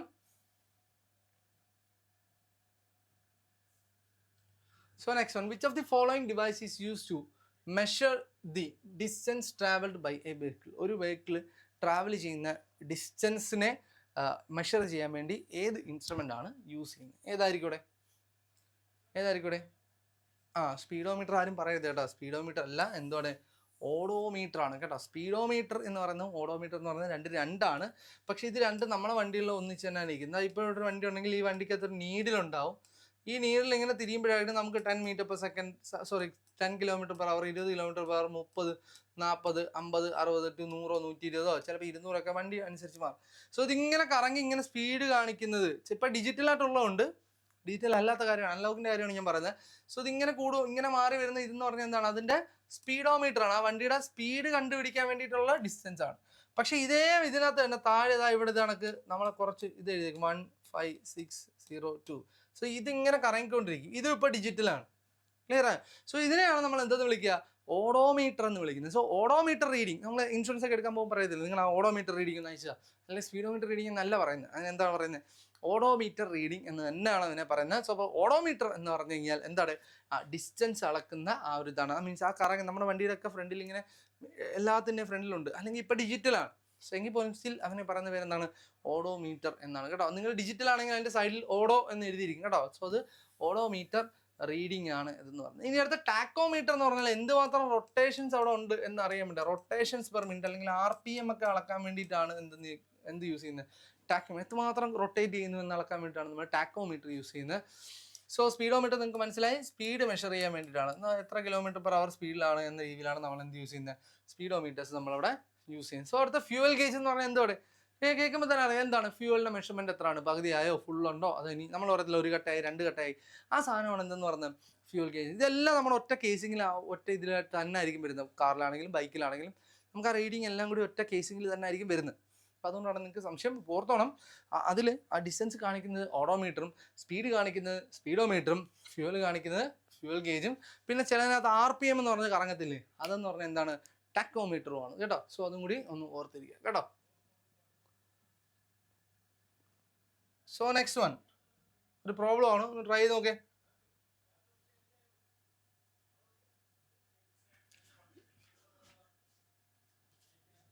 An athlete completes one round of a circle track of diameter 100 meter in 20 seconds. What will be the displacement after 1 minute and 10 seconds? So നോക്കുക, 1 മിനിറ്റിന് ശേഷവും 10 സെക്കൻഡിന് ശേഷവുമുള്ള അയാളുടെ അയാളുടെ ഡിസ്പ്ലേസ്മെൻറ്റ് എത്രയാണ് എന്നാണ് ക്വസ്റ്റ്യൻ. ഒന്ന് ട്രൈ ചെയ്ത് നോക്കേ. അയാളുടെ ഡിസ്പ്ലേസ്മെൻറ്റ് എത്രയാണ് എന്നാണ് നമ്മുടെ ക്വസ്റ്റ്യൻ. ട്രൈ ചെയ്ത് നോക്കേ. സോ എങ്ങനെ വരും ഇവിടെ? ഇവിടെ നോക്കുക മക്കളെ, ഇവിടുത്തെ കൺസെപ്റ്റ് ഇതാണ്. ഇയാൾ ഒരു സർക്കുലർ ട്രാക്കിൽ കറങ്ങിക്കൊണ്ടിരിക്കുകയാണ്. സോ പുള്ളി ഒരു സർക്കുലർ ട്രാക്കിൽ കറങ്ങിക്കൊണ്ടിരിക്കുകയാണ്. അതായത് പുള്ളി 100 മീറ്ററാണ് അതിൻ്റെ എന്തെന്ന് പറഞ്ഞാൽ ഡയമീറ്റർ എന്ന് പറഞ്ഞാൽ. സോ ഇതിൻ്റെ ഡയമീറ്റർ എത്രയാണ്? 100 മീറ്ററാണ് ഇതിൻ്റെ ടോട്ടൽ ഡയമീറ്റർ എന്ന് പറഞ്ഞത്. അപ്പോൾ ഇയാൾ 20 സെക്കൻഡ് കൊണ്ട് ഇതൊരു തവണ കംപ്ലീറ്റ് ചെയ്യും അല്ലേ? 20 സെക്കൻഡ് കൊണ്ട് കംപ്ലീറ്റ് ചെയ്യുന്ന പറയുമ്പോൾ 20 സെക്കൻഡ് ആകുമ്പോൾ കറങ്ങി തിരിഞ്ഞ് എവിടെ വരും? ഇവിടെ തന്നെ വരും. അപ്പം നമ്മളിത് ചോദിച്ചേക്കുന്നത്. അപ്പം ഞാൻ നിങ്ങളുടെ ഞാൻ ഓൾറെഡി നിങ്ങളെ പഠിപ്പിച്ചിട്ടുണ്ട്. എന്ത് ചെയ്യുന്നു, ഈ പറഞ്ഞ ഒരു ബോഡി സ്റ്റാർട്ട് ചെയ്ത് അവിടെ തന്നെ ഒന്ന് നിൽക്കുവാണെങ്കിൽ അവിടുത്തെ ഡിസ്പ്ലേസ്മെന്റ് എത്ര ആയിരിക്കും മക്കളെ? 0 ആണ് എന്ന് നമ്മൾ ഓൾറെഡി ക്ലാസ് ഡിസ്കസ് ചെയ്തതാണ്. അപ്പം നോക്കുക, ഇവിടെ 20 സെക്കൻഡ് ആകുമ്പോഴത്തേക്ക് ഇയാൾ ഒരു റൗണ്ട് എത്തും. അടുത്ത 20 ആകുമ്പോൾ വീണ്ടും എന്തെത്തും? ഒരു റൗണ്ട് എത്തും. വീണ്ടും അടുത്ത 20 ആകുമ്പോൾ എത്രയും അത് വീണ്ടും കംപ്ലീറ്റ്. അപ്പം നോക്കുക മക്കളെ, നമ്മൾ ചോദിക്കുന്നത് 1 മിനിറ്റ് ആകുമ്പോൾ അയാൾ ഡിസ്പ്ലേസ്മെന്റും 10 സെക്കൻഡ് ആകുമ്പോഴുള്ള അയാളുടെ ഡിസ്പ്ലേസ്മെന്റുമാണ് നമ്മുടെ അടുത്ത് ചോദിച്ചിരിക്കുന്നത്. അപ്പോൾ നോക്കുക മക്കളെ, എങ്ങനെയാണ് നമ്മൾ കണ്ടുപിടിക്കുന്നത്? ഇതാ ഇവിടെ 1 മിനിറ്റ് എന്ന് പറഞ്ഞാൽ എത്ര സെക്കൻഡാണ്? 60 സെക്കൻഡാണ്. കണ്ടോ, ഈ 60 എന്ന് പറഞ്ഞാൽ 20ന്റെ എന്താണ് മൾട്ടിപ്പിൾ അല്ലേ? 60/20 എന്ന് പറയുമ്പോൾ അതിൻ്റെ റിമൈൻഡർ എത്ര കിട്ടും? 0 ആയിരിക്കും കിട്ടും. സോ ഇത് 20 കൊണ്ട് കംപ്ലീറ്റ്ലി ഡിവിസിബിൾ ആവും 60. കണ്ടോ? സോ അപ്പോൾ നമ്മൾ എന്ത് ചെയ്യാം? അപ്പോൾ നിങ്ങൾ ആലോചിക്കുക, അല്ലെങ്കിൽ നിങ്ങൾ കോമൺ സെൻസ് ആലോചിക്കുക. അതായത് 20 ആകുമ്പോൾ ഇവിടെ വരും, 40 ആകുമ്പോൾ വീണ്ടും ഇവിടെ വരും, 60 ആകുമ്പോൾ വീണ്ടും ഇവിടെ തന്നെ വരും. സോ അങ്ങനെയാണെങ്കിൽ ഇവിടുത്തെ ഡിസ്പ്ലേസ്മെന്റ് എന്ന് പറഞ്ഞാൽ എത്ര ആയിരിക്കും? അറ്റ് 60 സെക്കൻഡ് ആകുമ്പോൾ ഡിസ്പ്ലേസ്മെന്റ് എത്ര വരും? 0 ആയിരിക്കും. കണ്ടോ, ഡിസ്പ്ലേസ്മെന്റ് 0. സോ നോക്കുക, ഇതിൽ 0 വരുന്ന വാല്യൂസ് ഏതൊക്കെയാണ് വരുന്നത്? നോക്കേ, 0 വരുന്ന വാല്യൂ ഓപ്ഷൻ എയും വരും, ഓപ്ഷൻ ഡിയും വരും. സോ ബാക്കി ഈ 2 ഓപ്ഷൻസ് നമുക്ക് എന്ത് ചെയ്യാം? എലിമിനേറ്റ് ചെയ്തത്. ഇനി നമുക്കുള്ളത് 10 സെക്കൻഡിലുള്ള ഈ ബോഡിയുടെ ഡിസ്പ്ലേസ്മെന്റ് ആണ്. 10 സെക്കൻഡിലുള്ള ഈ ബോഡിയുടെ ഡിസ്പ്ലേസ്മെന്റ് ആണ്. എടാ നോക്കൂ മക്കളെ, നിങ്ങൾ തന്നെ ആലോചിച്ച് നോക്കേ, 20 സെക്കൻഡ് കൊണ്ട് ഈ ബോഡി കംപ്ലീറ്റ് സർക്കിൾ കറങ്ങുമെങ്കിൽ 10 സെക്കൻഡ് ആകുമ്പോൾ ഇവിടെ എത്ര ആയിരിക്കും? കറക്റ്റ് ഇതാ ഇവിടുന്ന് ഇവിടം വരെ ഇതിൻ്റെ കറക്റ്റ് ഹാഫ് ആയിരിക്കും എന്ത് ചെയ്യുന്നത്? ഇത് കംപ്ലീറ്റ് ചെയ്യുന്നത്. ക്ലിയർ ആയോ? 10 സെക്കൻഡ് ഉണ്ട്. സോ 20 സെക്കൻഡ് കൊണ്ട് ഇത് ഫുൾ സർക്കിൾ കംപ്ലീറ്റ് ചെയ്യുമെങ്കിൽ എന്താണ് 10 സെക്കൻഡ് ഉണ്ട്, 20 സെക്കൻഡ് കൊണ്ട് ഇത് ഫുള്ള് കംപ്ലീറ്റ് ചെയ്യുമെങ്കിൽ 10 സെക്കൻഡ് കൊണ്ട് ഇവിടെ എത്ര ആയിരിക്കും കംപ്ലീറ്റ് ചെയ്യുന്നത്? ഹാഫ് ആയിരിക്കും കംപ്ലീറ്റ് ചെയ്യുന്നത്. സോ നോക്കുക, ഹാഫ് കംപ്ലീറ്റ് ചെയ്യുമ്പോൾ ഇവിടാണ് സ്റ്റാർട്ടിങ് പോയിന്റ്, ഇവിടാണ് എന്തെന്ന് പറഞ്ഞാൽ എൻഡ് പോയിന്റ്. സോ സ്റ്റാർട്ടിങ് പോയിന്റും എൻഡ് പോയിന്റും തമ്മിലുള്ള ഡിസ്പ്ലേസ്മെന്റ് എന്ന് പറഞ്ഞാൽ എത്ര മക്കളെ? എത്ര ആയിരിക്കും? 100 മീറ്റർ ആയിരിക്കും. സോ നമ്മുടെ ആൻസർ എത്രയാണ്? 0 ആൻഡ് 100 മീറ്റർ. സോ 0 മീറ്ററും 100 മീറ്ററും ആയിരിക്കും നമ്മുടെ ആൻസർ എന്ന് പറയുന്നത്. ക്ലിയർ ആയോ? സോ ക്ലിയർ ആയെന്ന് വിചാരിക്കുന്നു. സോ ഇതൊന്ന് ചെയ്ത് പഠിക്കാം കേട്ടോ. ഇതിൻ്റെ ഡീറ്റെയിൽ ആയിട്ടുള്ള കാര്യങ്ങൾ നമ്മൾ മുമ്പത്തെ ക്ലാസ്സുകളിൽ നമ്മൾ എടുത്തിട്ടുണ്ട്. നിങ്ങൾ കയറി കണ്ടാൽ മതി കേട്ടോ. സോ നോക്കുക, when an object is moving with a constant speed its acceleration is. നമ്മൾ തൊട്ട് മുമ്പ് പറഞ്ഞതാണ്, ഒരു ബോഡി കോൺസ്റ്റന്റ് സ്പീഡിലാണ് എന്ത് ചെയ്യുക? മൂവ് ചെയ്യുന്നതെങ്കിൽ അവിടുത്തെ ആക്സലേഷൻ എന്ന് പറഞ്ഞാൽ എത്ര ആയിരിക്കും? ഒരു ബോഡിക്ക് കോൺസ്റ്റന്റ് സ്പീഡ് ആണെന്നുണ്ടെങ്കിൽ അവിടുത്തെ ആക്സലേഷൻ എന്താ? കോൺസ്റ്റന്റ് സ്പീഡ് എന്ന് പറഞ്ഞാൽ സ്പീഡ് ചേഞ്ച് ചെയ്യുന്നില്ല എന്നുള്ളതാണ്. സ്പീഡിന് വരുന്ന ചേഞ്ചിനെയല്ലേ നമ്മൾ ആക്സലേഷൻ എന്ന് വിളിക്കുന്നത്. അപ്പോൾ സ്പീഡിന് ചേഞ്ച് ഇല്ലെങ്കിൽ ആക്സലേഷൻ എന്തായിരിക്കും? ആക്സലേഷൻ വാല്യൂ എന്തായിരിക്കും? 0 ആയിരിക്കും. If there is no speed change, സ്പീഡിന് ചേഞ്ച് ഇല്ല എന്നുണ്ടെങ്കിൽ, if there is no change in speed then the acceleration is എന്താണ്? 0 ആയിരിക്കും കേട്ടോ. ആക്സലേഷൻ 0 ആയിരിക്കും. ഇനി ആക്സലേഷൻ നെഗറ്റീവ് ആവുന്ന എപ്പോഴാണ്? നമ്മൾ വണ്ടിയിൽ ബ്രേക്ക് ഒക്കെ പിടിക്കുന്ന സമയത്ത് ആക്സലേഷൻ നെഗറ്റീവ് ആയിരിക്കും. ക്ലിയർ ആയോ? ആക്സലേഷൻ എന്ന് പറഞ്ഞാൽ നെഗറ്റീവ് ആയിരിക്കും. കാരണം അവിടെ എന്താണ്? സ്പീഡ് കുറയുകയാണ് ചെയ്യുന്നത്. ഇനി ആക്സലേഷൻ പോസിറ്റീവ് എന്ന് പറഞ്ഞാൽ നമുക്കറിയാം എന്താണ്? സ്പീഡ് കൂടുകയാണെങ്കിൽ, എപ്പോഴെങ്കിലും സ്പീഡ് കൂടുകയാണെന്നുണ്ടെങ്കിൽ അതിനെയാണ് നമ്മൾ ആക്സലേഷൻ പോസിറ്റീവ് എന്ന് പറഞ്ഞാൽ. ഇവിടെ ബ്രേക്ക് പിടിക്കുമ്പോൾ എന്താണ് ചെയ്യുന്നത്? സ്പീഡ് കുറയുകയായിരിക്കും ചെയ്യുന്നത്. സ്പീഡ് കുറയുമ്പം ആക്സലേഷൻ നെഗറ്റീവ് ആണ്. അതിനെയാണ് നമ്മൾ എന്തെന്ന് വിളിക്കുന്നത്? നമ്മൾ വിളിക്കുന്ന പേരാണ് റിട്ടാർഡേഷൻ എന്ന് വിളിക്കും കേട്ടോ. ഇതിനെയാണ് നമ്മൾ എന്തെന്ന് വിളിക്കുന്നത്? റിട്ടാർഡേഷൻ എന്ന് വിളിക്കുന്നത്. അപ്പം നെഗറ്റീവ് ആക്സലേഷൻ വാല്യൂ നെഗറ്റീവ് ആകുമ്പോഴാണ് നമ്മൾ റിട്ടാർഡേഷൻ എന്നോ ഡീസലറേഷൻ എന്നോ വിളിക്കാറുണ്ട് കേട്ടോ. ഡീസലറേഷൻ, റിട്ടാർഡേഷൻ എന്നോ വിളിക്കാറുണ്ട്. സോ ഇപ്പോൾ ഈ പോയിന്റും കൂടി ഒന്ന് ഓർത്തിരിക്കുക കേട്ടോ. സോ അടുത്തത്, സോ നെക്സ്റ്റ് വൺ ഒന്ന് ട്രൈ ചെയ്ത് നോക്കേ.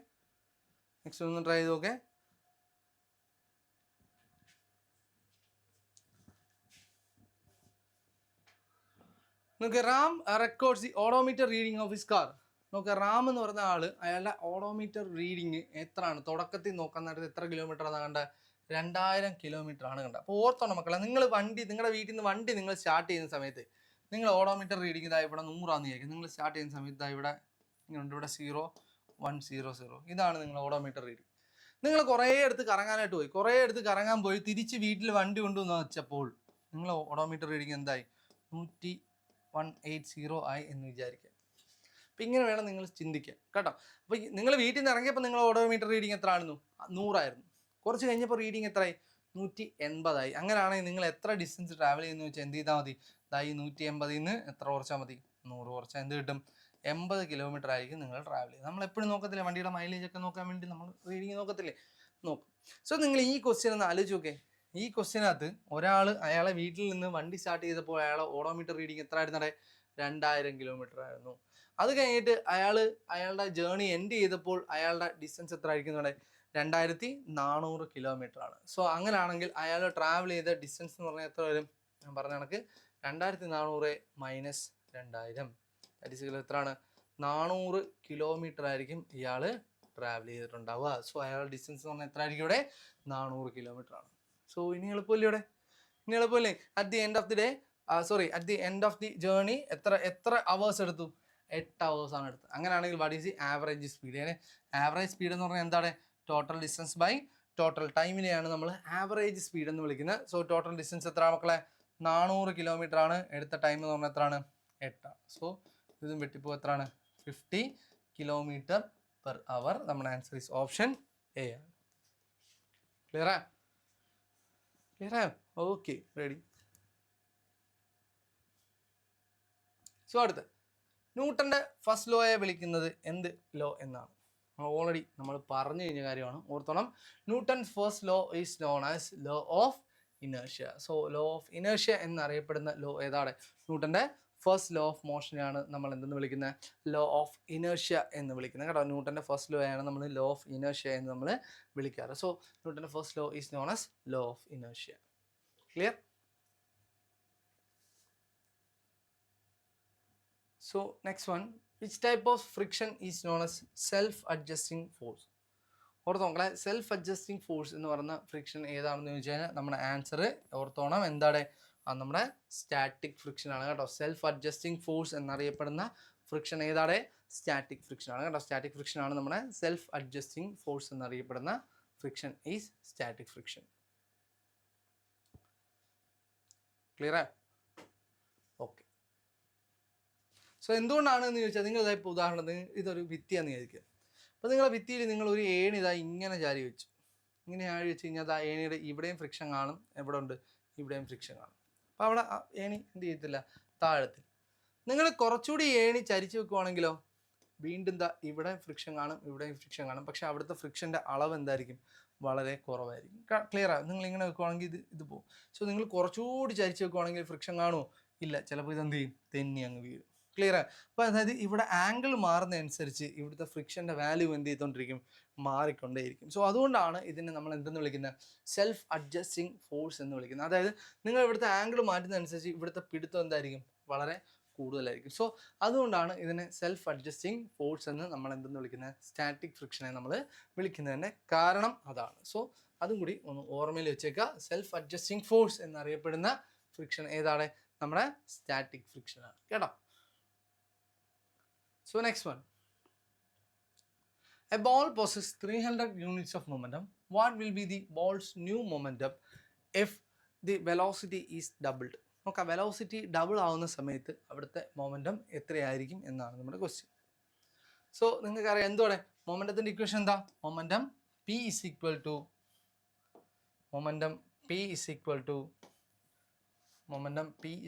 to m into v ആണ്. സോ ഓർത്തോണം മക്കളെ, momentum is directly proportional to എന്താണ്? Velocity. Momentum is directly proportional to വെലോസിറ്റിയാണ്. അപ്പോൾ വെലോസിറ്റി 2 times കൂടുവാണെങ്കിൽ മൊമെൻറ്റം എത്ര തന്നെ കൂടും മക്കളെ? 2 times കൂടും കേട്ടോ. അപ്പോൾ വെലോസിറ്റി 2 times കൂടുവാണെങ്കിൽ മൊമെൻറ്റം എത്ര ആവും? 2 times കൂടും. സോ ഇവിടെ നോക്കുക, വെലോസിറ്റി ഡബിൾ ആവുകയാണ്. അപ്പോൾ ആദ്യം മൊമെൻറ്റം എത്ര ആയിരുന്നു? 3000 units ആയിരുന്നു മൊമെൻറ്റം. അപ്പോൾ അങ്ങനെയാണെന്നുണ്ടെങ്കിൽ ആ വെലോസിറ്റി ഡബിൾ ആവുകയാണെന്നുണ്ടെങ്കിൽ എന്ത് ചെയ്യും? മൊമെൻറ്റവും ഡബിൾ ആവും. സോ 3000 ആയിട്ടുള്ള ഇത് എത്ര കൂടെ? 6000 ആവും കേട്ടോ. 6000 units ആവും. സോ നമ്മുടെ ആൻസർ ഈസ് ഓപ്ഷൻ ബി ആണ്. ക്ലിയർ? അപ്പോൾ ഓർത്തോ, വെലോസിറ്റി ഡബിൾ ആവുകയാണെന്നുണ്ടെങ്കിൽ എന്തും ഡബിൾ ആവും? മൊമെൻറ്റവും ഡബിൾ ആവും. സോ മൊമെൻറ്റം ആദ്യം 3000 ആയിരുന്നെങ്കിൽ പിന്നീട് എത്ര ആയിരുന്നു? 6000 ആയിരുന്നു. സോ ഇപ്പോൾ ആലോചിക്കുക, ഇവിടെ വെലോസിറ്റി 3 times ആണ് കൂടുന്നതെങ്കിൽ നമ്മളെ മൊമെൻറ്റത്തിൻ്റെ വാല്യൂ എത്ര ആയതിനെ? 900 units. അതായത് 3 times ആയിട്ട് എന്ത് ചെയ്തേനെ? അതും കൂടിയേനെ. സോ ആ കാര്യം കൂടി ഒന്ന് ഓർമ്മയിൽ വെച്ചേക്കുക. So momentum. Clear? So next one,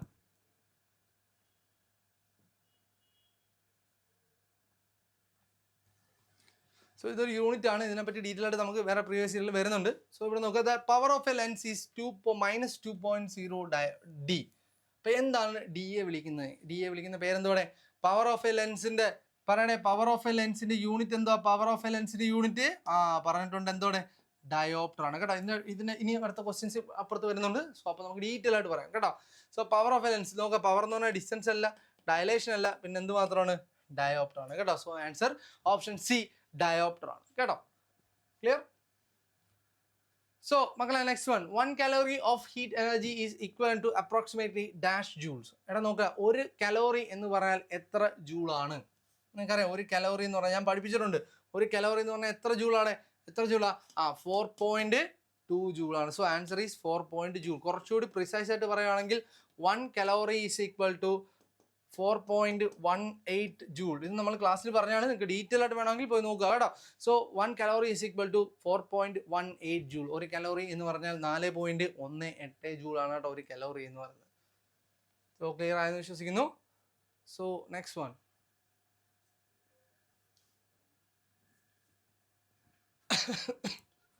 നോക്കുക. A car weighing 100 kilogram is moving with a velocity of 72 km/h towards a straight road. The driver suddenly presses the brakes. The car stops in 0.2 seconds. The retardation force applied on the car to stop is important question. പഠിച്ചു വെച്ചേക്കുക. So നോക്കണേ, നമ്മളിതെങ്ങനെ ചെയ്യുന്നത്? ഇവിടെ നമുക്ക് ഈ പറയണക്ക് അവിടുത്തെ retardation force, എന്ത് force നമുക്ക് കണ്ടുപിടിക്കണമെങ്കിൽ ഏത് ഇക്വേഷൻ വേണം? F is equal to M into A എന്നുള്ള ഇക്വേഷൻ നമുക്കിവിടെ ആവശ്യമാണ് കേട്ടോ. F is equal to M into A. So നോക്കാം മക്കളെ, ഇവിടുത്തെ മാസ് എത്രയാണ്? ഇവിടുത്തെ മാസ് എത്രയാണ്? 1000 കിലോഗ്രാം ആണ്. സോ 1000 ആണ് മാസ് ഇൻറ്റു. ഇവിടെ മക്കളെ ഇവിടെ ആക്സിലേഷൻ തന്നിട്ടുണ്ടോ? ഇവിടെ ആക്സിലേഷൻ തന്നിട്ടുണ്ടോ? ഇല്ല. അപ്പോൾ നമ്മൾ എന്ത് ചെയ്യണം? ആക്സിലേഷൻ കണ്ടുപിടിക്കണം. ആക്സിലേഷൻ്റെ ഇക്വേഷൻ എന്താ മക്കളെ? എ ഇസ് ഈക്വൽ ടു, ഞാൻ ആക്സിലേഷൻ്റെ ഇക്വേഷൻ നിങ്ങൾക്ക് അറിയാമെന്ന് വിചാരിക്കുന്നു, ഞാൻ ഓൾറെഡി ക്ലാസ്സിൽ പറഞ്ഞതാണ് ഇതണക്കത്തെ ഒരു പ്രോബ്ലം. അപ്പോൾ അതും കൂടി ഒന്ന് എടുത്തെടുക്കുക. Acceleration a is equal to v minus u by t ആണ്. Clear? Acceleration a is equal to v minus u by t ആണ്. ഇവിടെ നോക്കാം മക്കളെ, ഇവിടുത്തെ വെലോസിറ്റി എത്രയാണ്? 72 km/h ആണ്. എടാ km/h എന്ന് പറഞ്ഞാൽ നമ്മുടെ SI യൂണിറ്റ് ആണോ? അല്ല. സോ 72 km/h നമ്മൾ എന്ത് ചെയ്യണം? 72 ഇൻറ്റു 5/18 ചെയ്താൽ നമുക്ക് എന്ത് കിട്ടും? That is equal to 20 m/s എന്നുള്ള രീതിയിൽ നമുക്ക് SI യൂണിറ്റിൽ നമുക്ക് എന്ത് കിട്ടും? ആൻസർ കിട്ടും. ക്ലിയർ ആണ്? 72 km/h നമ്മൾ എന്തിനാണ് m/s മാറ്റിയത്? കാരണം നമ്മളിവിടെ ആൻസർ തന്നിരിക്കുന്നത് എന്തിലാണ്? ന്യൂട്ടണിലാണ്. നമുക്ക് ന്യൂട്ടണിൽ ആൻസർ കിട്ടണമെങ്കിൽ, ന്യൂട്ടൺ എന്ന് പറഞ്ഞാൽ SI യൂണിറ്റ് ആണ്, ആ SI യൂണിറ്റിൽ തന്നെ ആൻസർ കിട്ടണമെങ്കിൽ തന്നിരിക്കുന്ന ക്വാണ്ടിറ്റീസിനെ എല്ലാം നമ്മൾ തിരിച്ച് എന്തിലേക്ക് മാറ്റണം? SI യൂണിറ്റിലേക്ക് മാറ്റേണ്ട ആവശ്യകതയുണ്ട്. സോ 72 km/h നമ്മൾ മാറ്റുമ്പോൾ എത്ര ആവും? 20 m/s എന്ന രീതിയിലാവും. സോ ഇവിടുത്തെ വി എന്ന് പറഞ്ഞാൽ എത്രയാണ്? 20 m/s ആണ്. ഞാൻ മക്കളെ നിങ്ങളുടെ ആദ്യം തന്നെ പറഞ്ഞിട്ടുണ്ട്, നമ്മൾ ഇവിടുത്തെ ഈ മീൻസ് ആ ബോഡി മൂവ് ചെയ്യുന്ന 72 km/h. അപ്പം ഒരു ബൈക്ക് ബ്രേക്ക് പിടിക്കുവാണ്, അല്ലെങ്കിൽ ഒരു കാറ് ബ്രേക്ക് പിടിക്കുവാണെന്നുണ്ടെങ്കിൽ അവിടുത്തെ എന്തായിരിക്കും? 0. അവിടുത്തെ ഫൈനൽ വെലോസിറ്റി ആയിരിക്കും എന്തെന്ന് പറഞ്ഞാൽ 0 എന്ന് പറഞ്ഞാൽ. സോ മക്കളെ ഇവിടുത്തെ ആക്സിലേഷൻ എന്ന് പറയുമ്പോൾ എന്ത് വരും? 0 മൈനസ് യുവിൻ്റെ വാല്യൂ നമ്മൾ കണ്ടുപിടിച്ചു 20 ബൈ ടൈം എന്ന് പറഞ്ഞാൽ എത്ര ടൈമാണ് എടുത്തത്? 0.2 seconds ആണ് എടുത്തത്. കണ്ടോ? 0.2 seconds എടുക്കുമ്പോൾ -20 ബൈ 0.2. അപ്പോൾ നമ്മളിവിടെ എന്ത് ചെയ്യും? ഇവിടെ 10 കൊണ്ട് മൾട്ടിപ്ലൈ ചെയ്യും, ഇവിടെ 10 കൊണ്ട് മൾട്ടിപ്ലൈ ചെയ്യും. സോ ഇവിടെ എത്ര വരും? ഇവിടെ നമുക്ക് 200/2 എന്ന് പറയും. നമ്മുടെ ആക്സിലേഷൻ എന്ന് പറഞ്ഞാൽ എത്ര ആയിരിക്കും? 100 m/s² ആയിരിക്കും. സോ -100 m/s² ആയിരിക്കും നമ്മളിവിടുത്തെ ആക്സിലറേഷൻ എന്ന് പറയുന്നത്. അപ്പോൾ നമ്മുടെ അടുത്ത് ചോദിച്ചിരിക്കുന്ന വാട്ട് ഈസ് ഈ റിട്ടാർഡിങ് ഫോഴ്സ് ആണ്. സോ ഇവിടുത്തെ മക്കളെ ഇവിടെ നിങ്ങൾ ശ്രദ്ധിക്കേണ്ട ഒരു കാര്യം, ഇവിടെ നമുക്ക് കിട്ടിയ ആക്സിലറേഷൻ ആണ് എന്തെന്ന് പറയുന്നത്? -100 m/s² എന്ന് പറയുന്നത്. ക്ലിയർ ആണ്? ഇവിടുത്തെ നമ്മുടെ ആക്സിലേഷൻ ആണ് -100 m/s². മക്കളെ ആക്സിലേഷൻ -100 m/s² എന്ന് പറഞ്ഞാൽ ഇവിടുത്തെ റിട്ടാർഡേഷൻ എന്ന് പറഞ്ഞാൽ എന്തായിട്ട് നമ്മൾ എടുത്താൽ മതി? 100 m/s² ആയിട്ട് എടുത്താൽ മതി. കാരണം ഈ മൈനസ് വരുന്നതാണ് ആക്ച്വലി എന്തെന്ന് പറയുന്നത്? റിട്ടാർഡേഷൻ എന്ന് പറഞ്ഞാൽ. സോ അപ്പോൾ നിങ്ങൾ എന്തെടുത്താൽ മതി? അതിൻ്റെ വാല്യൂ മൈനസ് എടുക്കേണ്ട കാര്യമില്ല, എന്തെടുത്താൽ മതി? പ്ലസ് എടുത്താൽ മതി. സോ അപ്പോൾ നമ്മളിവിടുത്തെ ഫോഴ്സ് എങ്ങനെ കണ്ടുപിടിക്കുന്നത്? ഇവിടുത്തെ ഫോഴ്സ് കണ്ടുപിടിക്കുന്നത് എങ്ങനെയാ? ഏത് ഇക്വേഷനാ? F is equal to m into a എന്നുള്ള equation. So F is equal to m into a ചെയ്യുമ്പോഴത്തേക്ക് എമ്മിൻ്റെ വാല്യൂ എത്രയാണ്? 1000 ആണ്. ആക്സിലേഷൻ്റെ വാല്യൂ എത്രയാണ്? 100 ആണ്. ആക്സിലേഷൻ അല്ല, റിട്ടാർഡേഷൻ. ഇവിടെ റിട്ടാർഡിങ് ഫോഴ്സ് ആയതുകൊണ്ട് നമ്മളിവിടെ റിട്ടാർഡേഷന് വീണ്ടും ഒരു മൈനസ് കൊടുക്കണ്ട. കാരണം 2 മൈനസ് ചെയ്ത് കഴിഞ്ഞാൽ അതെന്താവും? ഒരു പോസിറ്റീവ് ആയിട്ട് മാറും. സോ അതുകൊണ്ട് വേണ്ട, റിട്ടാർഡിങ് ഫോഴ്സ് എന്ന് ചോദിച്ചുകൊണ്ട് തന്നെ നമ്മളവിടെ മൈനസ് കൊടുക്കേണ്ട കാര്യമില്ല, പ്ലസ് കൊടുത്താൽ മതി കേട്ടോ. സോ അപ്പോൾ ഇവിടെ എത്ര രൂപയുടെ? ഇവിടെ 1 2 3 4 5 ഇതോ ഇത്രയും ന്യൂട്ടൺ ആയിരിക്കും നമുക്ക് വരുന്നത്. സോ ഇങ്ങനെ ആൻസർ ഉണ്ടോ നമുക്ക് ഇതിനകത്ത്? ഇല്ല, ഇങ്ങനെ ആൻസർ നമുക്കില്ല. സോ അപ്പോൾ നമ്മൾ എന്ത് ചെയ്യണം? ഇനി കിലോ ന്യൂട്ടണിൽ ആലോചിച്ച് നോക്കുക. അതാ ഇവിടെ നോക്കുക, ഇവിടെ 3 0 ചേരുമ്പോഴത്തേക്ക് ഇവിടെ എന്താവും? 1 കിലോ ആവത്തില്ലേ? സോ ഇതിന് പകരം നമുക്ക് ഇവിടെ എന്ത് കൊടുക്കാം? 100 kN എന്ന് കൊടുക്കുക. എടാ നമ്മൾ 1000 K വ്യൂസ് ആയി എന്ന് പറയത്തില്ലേ, അല്ലെങ്കിൽ 100 K വ്യൂസ് ആയി. ഈ K എന്ന് പറഞ്ഞാൽ എന്താ? K എന്ന് പറഞ്ഞാൽ കിലോ എന്നാണ് മീനിങ്. കിലോ മീൻസ് എത്രയാണ്? 1000 എന്നാണ്. 3 0 അങ്ങ് ഇട്ട് കൊടുത്താൽ മതി. അപ്പോൾ അതായത് ഇവിടെ 3 സീറോയ്ക്ക് പകരം നമ്മൾ എന്ത് കൊടുത്താൽ മതി, ഇവിടെ കെ കൊടുത്താലും എന്താവും, ആ 1000 പകരം. സോ നമ്മുടെ ആൻസർ എത്രയാണ്, 100 കിലോ ന്യൂട്ടൺ ആണ് നമ്മുടെ ആൻസർ എന്ന് പറയുന്നത് കേട്ടോ. 100 കിലോ ന്യൂട്ടൺ ആണ് നമ്മുടെ ആൻസർ. ക്ലിയർ ആയോ? ഓക്കെ, ക്ലിയർ ആയെന്ന് വിചാരിക്കുന്നു. സോ നമ്മുടെ നെക്സ്റ്റ് ക്വസ്റ്റ്യൻ നോക്കൂ മക്കളെ. Inertia is proportional to dash. ഇത് നമ്മൾ പറഞ്ഞാണ്, ക്ലാസ്സിൽ പറഞ്ഞാണ്. Inertia is proportional to dash. Inertia എന്തിന് പ്രപ്പോർഷണൽ ആണ്? ആൻസർ എന്താണ്? Inertia is proportional to mass ആണ് കേട്ടോ. Inertia is proportional to mass ആണ്. ഇനി മക്കളെ വെയിറ്റ് എന്ന് പറഞ്ഞാൽ എന്താ? വെയിറ്റ് എന്ന് പറഞ്ഞാൽ ഓർത്തോണം, m/g ആണ് എന്തെന്ന് പറയുന്നത് വെയിറ്റ് എന്ന് പറയുന്നത്. സോ ഇതും മനസ്സിലായെന്ന് വിചാരിക്കുന്നു. ഇതൊക്കെ ഡയറക്റ്റ് ക്വസ്റ്റ്യൻ ആണ്, ഒന്നും ചെയ്യാനില്ല. സോ നോക്കാം, which of the following is the correct order of friction. Frictional ഫോഴ്സിന്റെ കറക്റ്റ് ആയിട്ടുള്ള ഓർഡർ ഏതാണ്? ഇത് നമ്മൾ ക്ലാസ്സിൽ പറഞ്ഞാണ്. ഫ്രിക്ഷൻ ഫോഴ്സിന്റെ കറക്റ്റ് ആയിട്ടുള്ള ഓർഡർ ഏതാണ്? ഞാൻ എപ്പോഴും പറഞ്ഞു, ഏറ്റവും വലിയ ഫ്രിക്ഷൻ എന്ന് പറഞ്ഞാൽ ഏത് ഫ്രിക്ഷനാണ്? സ്റ്റാറ്റിക് ഫ്രിക്ഷൻ ആണ് കേട്ടോ, ഏറ്റവും വലുത്. അത് കഴിഞ്ഞിട്ട് എന്താണ്? സ്ലൈഡിങ് ഫ്രിക്ഷൻ ആണ്. പിന്നീട് അത് കഴിഞ്ഞിട്ട് എന്താണ്? കൈനറ്റിക് ഫ്രിക്ഷൻ ആണ് കേട്ടോ. ഇതായിരിക്കും ഓപ്ഷൻ ഏതാ? സ്റ്റാറ്റിക്, കൈനറ്റിക് അല്ലെങ്കിൽ റോളിംഗ് ഫ്രിക്ഷൻ ആണ് കേട്ടോ. Rolling friction. സോ നോക്കട്ടെ, സ്റ്റാറ്റിക്, സ്ലൈഡിങ്, റോളിങ് ഏതായിരിക്കും ആൻസർ? ഓപ്ഷൻ സി ആണ് കേട്ടോ. സ്റ്റാറ്റിക് ഫ്രിക്ഷൻ എന്ന് പറഞ്ഞാൽ ഒരു ബോഡി അവിടെ നിൽക്കുമ്പോൾ ഉള്ള ഫ്രിക്ഷൻ ആണ് സ്റ്റാറ്റിക് ഫ്രിക്ഷൻ. അത് സ്ലൈഡിങ് ഫ്രിക്ഷൻ നമ്മൾ ഒരു ബോഡി നിരക്കിക്കൊണ്ട് പോകുമ്പോൾ ഫ്രിക്ഷൻ ആണ് എന്തെന്ന് പറഞ്ഞാൽ സ്ലൈഡിങ് ഫ്രിക്ഷൻ എന്ന് പറഞ്ഞാൽ. റോളിംഗ് ഫ്രിക്ഷൻ എന്ന് പറഞ്ഞാൽ ഒരു ബോഡി ഉരുണ്ട് പോകുമ്പോഴുള്ള ഫ്രിക്ഷൻ. ഈ ഉരുളുമ്പോഴായിരിക്കും ഏറ്റവും കുറവ് ഫ്രിക്ഷൻ ഉള്ളത് കേട്ടോ. ഒരു ബോഡി ഒരിടത്ത് നിൽക്കുമ്പോഴാണ് ഏറ്റവും കൂടുതൽ ഫ്രിക്ഷൻ ഉള്ളതും ഉരുളുമ്പോഴായിരിക്കും അതിന് ഏറ്റവും കുറവ് ഫ്രിക്ഷൻ ഉള്ളത് കേട്ടോ. സോ അതുകൊണ്ട് തന്നെ ഫ്രിക്ഷൻ നമുക്ക് കുറയ്ക്കാൻ വേണ്ടിയിട്ടുള്ള ഒരു എഫക്റ്റീവായിട്ടുള്ള വഴിയാണ് എന്തെന്ന് പറഞ്ഞാൽ സ്ലൈഡിംഗ് ഫ്രിക്ഷനെ റോളിംഗ് ഫ്രിക്ഷനിലേക്ക് മാറ്റുക. അതായത് നമ്മുടെ വീട്ടിൻ്റെ ഒരു ടേബിൾ നമുക്ക് വലിച്ച് നിരക്കിക്കൊണ്ട് പോകണമെങ്കിൽ വളരെ ഫ്രിക്ഷൻ കൂടുതലായിരിക്കും. അതിൻ്റെ താഴെ 4 വീൽസ് വെക്കുവാണെങ്കിൽ നമ്മൾ എന്ത് ചെയ്യും? ഫ്രിക്ഷൻ കുറച്ച് അതിനെ എന്ത് ചെയ്യാം? വലിച്ചുകൊണ്ട് വരാൻ പറ്റും. സോ ഇതാണ് സ്ലൈഡിംഗ് ഫ്രിക്ഷനും റോളിംഗ് ഫ്രിക്ഷനും കേട്ടോ. സ്ലൈഡിംഗ് ഫ്രിക്ഷൻ നമ്മൾ റോളിംഗ് ഫ്രിക്ഷനിലേക്ക് മാറ്റിക്കഴിഞ്ഞാൽ നമുക്ക് എന്ത് ചെയ്യാം? ഫ്രിക്ഷൻ റെഡ്യൂസ് ചെയ്യാൻ പറ്റും കേട്ടോ. അതും കൂടി ഇമ്പോർട്ടൻ്റ് ആണ്, ഓർത്ത് വെച്ചേക്കുക കേട്ടോ. സോ അടുത്ത്, which of the physical theory explains the generation of thrust in a rocket engine? റോക്കറ്റുമായിട്ട് ബന്ധപ്പെട്ട് ഏത് ലോ ആണ് വരുന്നത്? ന്യൂട്ടന്റെ തേർഡ് ലോ അല്ലേ വരുന്നത്? ന്യൂട്ടന്റെ തേർഡ് ലോ അല്ലേ വരുന്നത്? To every action there is an equal and opposite reaction. To every action there is an equal and opposite reaction. ദാ ഒരു ഈക്വൽ ആൻഡ് ഓപ്പോസിറ്റ് റിയാക്ഷൻ ദാ ഇവിടുന്ന് അങ്ങനെ താഴോട്ടൊരു ഫോഴ്സ് കൊടുക്കുമ്പോൾ തിരിച്ച് അതിനെന്ത് കിട്ടും? ഒരു റിയാക്ഷൻ കിട്ടും. സോ ഏതായിരിക്കും ഇക്വേഷൻ? എന്താണ്? Newton's loss of motion. ന്യൂട്ടന്റെ തേർഡ് ലോ ആണ് ആക്ച്വലി ഇത് പറയുന്നത്. പക്ഷെ ഇത് മൊത്തത്തിൽ ന്യൂട്ടൺ എന്ന് ചോദിച്ചുകൊണ്ട് നമ്മൾ എന്ത് മാത്രം കൊടുത്താൽ മതി? ഈ പറയണക്ക് ലോസ് ഓഫ് മോഷൻ കൊടുത്താൽ മതി. ഇനി എക്സ്ക്ലൂഷൻ പ്രിൻസിപ്പിൾ നിങ്ങൾ കേട്ടിട്ടുണ്ട് അല്ലേ? Pauli's exclusion principle. അതൊക്കെ കെമിസ്ട്രി വരുന്നതാണ്, ഇതുമായിട്ട് ഒരു ബന്ധവുമില്ല.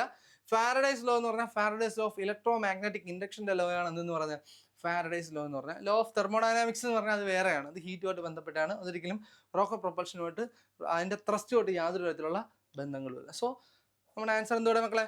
ന്യൂട്ടൺസ് ലോസ് ഓഫ് മോഷൻ ആണ് കേട്ടോ. So next one, which of the laws of Newton provides a quantitative definition of force? നോക്കുക, ഒരു ക്വാണ്ടിറ്റേറ്റീവ് ഡെഫിനിഷൻ ഓഫ് ഫോഴ്സ്. ഫോഴ്സിന് ഒരു ക്വാണ്ടിറ്റേറ്റീവ് ഡെഫിനിഷൻ കൊടുത്ത ആരാടെ? ന്യൂട്ടന്റെ സെക്കൻഡ് ലോ. ക്വാണ്ടിറ്റേറ്റീവ് ഡെഫിനിഷൻ എന്ന് പറഞ്ഞാൽ ഇതിന്റെ വാല്യൂ കണ്ടുപിടിക്കുക. അതായത് ഫോഴ്സിനെ പറ്റി ആദ്യമായിട്ട് പറഞ്ഞത് ഏതിലാണ്? ഫസ്റ്റ് ലോ ആണ് ഡിഫൈൻസ് ഫോഴ്സ്. ഫസ്റ്റ് ലോ ആണ് ഫോഴ്സിനെ ഡിഫൈൻ ചെയ്തതെങ്കിലും സെക്കൻഡ് ലോ ആണ് നമുക്ക് F=ma എന്നൊരു ഇക്വേഷൻ തന്നതും. ആ F=ma അല്ലെങ്കിൽ F=m×v−u/t എന്നൊരു ഇക്വേഷൻ തന്നതും F=ma എന്നൊരു ഇക്വേഷൻ തന്നതും ന്യൂട്ടന്റെ സെക്കൻഡ് ലോ ആണ്. അതാണ് ക്വാണ്ടിറ്റേറ്റീവ് എന്ന് പറഞ്ഞാൽ നമുക്ക് എന്ത് ചെയ്യും? അതിന്റെ വാല്യൂ മെഷർ ചെയ്യാൻ പറ്റുന്ന രീതിയിൽ ആ ലോയെ ആക്കിയത് ഏത് ലോ ആണ്? ന്യൂട്ടന്റെ സെക്കൻഡ് ലോ ആണ് കേട്ടോ. ഇതാണ് ന്യൂട്ടന്റെ സെക്കൻഡ് ലോ എന്ന് പറയുന്നത് കേട്ടോ. സോ ന്യൂട്ടന്റെ സെക്കൻഡ് ലോ ആണ് നമ്മുടെ ആൻസർ. ഒരു ക്വാണ്ടിറ്റേറ്റീവ് ആയിട്ട് ഒരു വാല്യൂ നമുക്ക് തന്നത് ആരാണ്? ന്യൂട്ടന്റെ സെക്കൻഡ് ലോ ആണ് കേട്ടോ. സോ അത് കഴിഞ്ഞു. So next one, the measure of force that causes an object to rotate is. നോക്കുക, ഒരു ഒബ്ജക്റ്റിനെ റൊട്ടേറ്റ് ചെയ്യുമ്പോൾ അവിടെ ഏത് ഫോഴ്സിൻ്റെ എന്താണ് അവിടെ വരുന്നത്? The measure of force that കൻ. ഇപ്പോൾ ഇത് കാണുമ്പോൾ തന്നെ എല്ലാവരും ചിലപ്പോൾ സെൻട്രിപെറ്റൽ ഫോഴ്സ് ഒക്കെ എടുത്ത് വെക്കും. സെൻട്രിപെറ്റൽ ഫോഴ്സ് അല്ല. സെൻട്രിപെറ്റൽ ഫോഴ്സ് എന്ന് പറഞ്ഞാൽ ഓൾറെഡി ഒരു റൊട്ടേഷനിൽ ഇരിക്കുന്ന ഒരു ബോഡിയിൽ സെൻറ്ററിലേക്ക് ആക്ട് ചെയ്യുന്ന ഫോഴ്സിനെയാണ് നമ്മൾ സെൻട്രിപെറ്റൽ ഫോഴ്സ് എന്ന് വിളിക്കുന്നത്. സോ ഒരു ബോഡിയെ റൊട്ടേറ്റ് ചെയ്യണമെങ്കിൽ, ഒരു ബോഡിയെ ടേൺ ചെയ്യണമെങ്കിൽ നമ്മൾ എന്ത് ചെയ്യണം? ഒരു ഫോഴ്സ് കൊടുക്കുമ്പോൾ ആ ഫോഴ്സ് മൂലം എന്ത് ചെയ്യും? ഇതിനെ ടേൺ ചെയ്യണമെങ്കിൽ ആ ടേണിംഗ് ഫോഴ്സിനെയാണ് നമ്മൾ എന്തെന്ന് വിളിക്കുന്നത്? മൊമെന്റ് ഓഫ് ഫോഴ്സ് എന്ന് വിളിക്കുന്നത് കേട്ടോ. അതിനെയാണ് നമ്മൾ എന്തെന്ന് വിളിക്കുന്നത്? Moment of force. മക്കളെ ഈ മൊമെന്റ് ഓഫ് ഫോഴ്സിനെ പറയുന്ന മറ്റൊരു പേരാണ് എന്തെന്ന് പറയുന്നത്? ടോർക്ക് എന്ന് പറഞ്ഞാൽ. ടോർക്ക് എന്ന് പറഞ്ഞാൽ എന്താണ്? റൊട്ടേറ്റിംഗ് ഫോഴ്സ് ആണ്. അതായത് ഒരു ഫോഴ്സ് ഒരു ബോഡിയെ റൊട്ടേറ്റ് ചെയ്യുന്നെങ്കിൽ അവിടെ ആ റൊട്ടേറ്റ് ചെയ്യാൻ കാരണമാവുന്ന ആള് ആരാണ്? ടോർക്കാണ് കേട്ടോ. ആ ടോർക്ക് എന്ന് പറഞ്ഞാൽ എന്താണ്? ഫോഴ്സ് ആണ്. എന്തെന്ന് പറഞ്ഞാൽ ഫോഴ്സിന്റെ റൊട്ടേഷൻ അനലോഗ് ആണ് ആക്ച്വലി എന്തെന്ന് പറഞ്ഞാൽ ഫോഴ്സ് എന്ന് പറയുന്നത്. സോറി, ഫോഴ്സിന്റെ റൊട്ടേഷണൽ അനലോഗ് ആണ് ആരെന്ന് പറയുന്നത്? ടോർക്ക് എന്ന് പറയുന്നത്. അതായത് ഒരു ബോഡി ഒരു പർട്ടിക്കുലർ ഒരു പോയിന്റ് ഫിക്സ് ചെയ്തിട്ട് ഫോഴ്സ് കൊടുത്തെങ്കിൽ മാത്രമേ എന്ത് ചെയ്യത്തുള്ളൂ? കറങ്ങത്തുള്ളൂ. അങ്ങനെ ഒരു ബോഡിയെ കോസ് ഓഫ് റൊട്ടേഷൻ ആണ് ചോദിക്കുന്നത് കേട്ടോ. ഒരു ബോഡിയെ റൊട്ടേറ്റ് ചെയ്യണമെങ്കിൽ അവിടെ ഫോഴ്സ് കൊടുക്കുന്നു. ആ ഫോഴ്സിനെയാണ് നമ്മൾ എന്തെന്ന് വിളിക്കുന്നത്? ടോർക്ക് എന്ന് വിളിക്കുന്നത്, അല്ലെങ്കിൽ മൊമെന്റ് ഓഫ് ഫോഴ്സ് എന്ന് വിളിക്കുന്നത്. തെറ്റരുത്, ഇത് സെൻട്രിപെറ്റൽ ഫോഴ്സ് അല്ല എൻ്റെ ആൻസർ. ആൻസർ എന്താണ്? ടോർക്ക് ആണ് കേട്ടോ. മൊമെന്റ് ഓഫ് ഇനേഷ്യ എന്ന് പറഞ്ഞാൽ അത് വേറെയാണ്, നമ്മൾ നേരത്തെ പഠിച്ചതാണ്. മൊമെന്റ് ഓഫ് ഇനേഷ്യ അല്ല, മൊമെന്റ് ഓഫ് ഫോഴ്സ് ആണ് അവിടെ വരുന്നത് കേട്ടോ. മൊമെന്റ് ഓഫ് ഫോഴ്സ് അല്ലെങ്കിൽ വെറും മൊമെന്റ് എന്ന് പറഞ്ഞാലും അത് ശരിയാണ്. മൊമെന്റ് ഓഫ് ഫോഴ്സ് അല്ലെങ്കിൽ ടോർക്ക് എന്ന് പറഞ്ഞാലും എന്ത് തന്നെയാണ്? സെയിം തന്നെയാണ് കേട്ടോ. സോ അപ്പോൾ നമ്മുടെ ആൻസർ എത്രയാണ്? ടോർക്കാണ് കേട്ടോ. നമ്മുടെ ആൻസർ ടോർക്കാണ്. സോ അടുത്ത്, the force acting on A body for A short span of time is. അതായത് ഒരു ബോഡിയിൽ വളരെ ഷോർട്ട് സ്പാൻ ഓഫ് ടൈമിൽ ഒരു വലിയ ഫോഴ്സ് ആക്ട് ചെയ്യുകയാണെന്നുണ്ടെങ്കിൽ ആ ഫോഴ്സിനെ നമ്മൾ വിളിക്കുന്ന പേരെന്താണ്? എന്തുകൊണ്ട് ആ ഫോഴ്സിനെ വിളിക്കുന്ന പേരെന്താണ്? പറഞ്ഞോ. ഇമ്പൾസീവ് ഫോഴ്സ് അല്ലെങ്കിൽ ഇമ്പൾസ് എന്ന് വിളിക്കും. സോ നമ്മുടെ ആൻസർ എന്താണ്? ഇമ്പൾസ് ആയിരിക്കും കേട്ടോ. അല്ലെങ്കിൽ ഒരു ബോഡിയിൽ വളരെ ഷോർട്ട് സ്പാനിൽ ആക്ട് ചെയ്യുന്ന ഒരു വലിയ ഫോഴ്സിനെയാണ് നമ്മൾ എന്തെന്ന് വിളിക്കുന്നത്? ഇമ്പൾസീവ് ഫോഴ്സ് അല്ലെങ്കിൽ ഇമ്പൾസ് എന്ന് വിളിക്കുന്നത്. So answer is impulse. So ഇതിനകത്ത് തന്നെ സർഫസ് ടെൻഷൻ എന്ന് പറഞ്ഞാൽ എന്തോടെ? Surface tension. സർഫസ് ടെൻഷൻ എന്ന് പറഞ്ഞാൽ നമ്മുടെ ലിക്വിഡിന്റെ സർഫസിൽ എന്ത് ചെയ്യും? ഒരു സ്ട്രെച്ചഡ് മെമ്പറൈൻ പോലെ എന്ത് ചെയ്യും? ആ ലിക്വിഡിന്റെ ഒരു ലിക്വിഡ് ഒരു സ്ട്രെച്ചഡ് മെമ്പറൈനായിട്ട് ഇവിടെ ഇരിക്കുന്നത്. ഇപ്പം നമ്മളൊരു കുളത്തിലോട്ട് എടുത്ത് ചാടുവാണെങ്കിൽ നമ്മുടെ നെഞ്ചത്തൊരു അടി കിട്ടുന്നതാണ് നമുക്ക് ഫീൽ ചെയ്യും, ഇല്ലേ? അപ്പം അതിനെയാണ് നമ്മൾ സർഫസ് ടെൻഷൻ എന്ന് വിളിക്കുക. ആ സർഫസ് ടെൻഷൻ ഉള്ളതുകൊണ്ടാണ് ചില പ്രാണികൾക്കെല്ലാം എന്ത് ചെയ്യണം? ഇതിനകത്ത് എന്ത് ചെയ്യും? ഇങ്ങനെ എന്ത് ചെയ്യാൻ പറ്റും? അതിന് മേളിൽ കൂടിയൊക്കെ നടക്കാൻ പറ്റുന്നത് എന്തുകൊണ്ടാണ്? സർഫസ് ടെൻഷൻ ഉള്ളതുകൊണ്ടാണ് കേട്ടോ. ഒരു സ്ട്രെച്ചഡ് മെമ്പറൈൻ പോലെ ലിക്വിഡ് ആക്ട് ചെയ്യുന്ന ആ ഒരു പ്രോസസ്സിനെയാണ് നമ്മൾ സർഫസ് ടെൻഷൻ എന്ന് നമ്മൾ വിളിക്കുന്നത് കേട്ടോ. അതിനെയാണ് സർഫസ് ടെൻഷൻ എന്ന് വിളിക്കുന്നത്. സോ സർഫസ് ടെൻഷൻ എന്ന് പറയുന്നത് അല്ല നമ്മുടെ ഇവിടുത്തെ ആൻസർ. സോ അതാണ് സർഫസ് ടെൻഷൻ കേട്ടോ. Surface tension. ഇനി ടെൻസൈൽ സ്ട്രെസ്സും പ്രഷറും എന്നൊക്കെ പറഞ്ഞാൽ നിങ്ങൾക്ക് അറിയാം. ടെൻസൈൽ സ്ട്രെസ് എന്ന് പറഞ്ഞു കഴിഞ്ഞാൽ എന്താണ്? ഒരു ബോഡിയെ നമ്മൾ വലിക്കുമ്പോൾ അവിടെ ഉണ്ടാകുന്ന സ്ട്രെസ്സിനെയാണ് നമ്മൾ ടെൻസൈൽ സ്ട്രെസ് എന്ന് വിളിക്കുന്നത്. പ്രഷർ എന്ന് പറഞ്ഞാൽ നിങ്ങൾക്കറിയാം ഫോഴ്സ് ബൈ ഏരിയ ആണ് കേട്ടോ.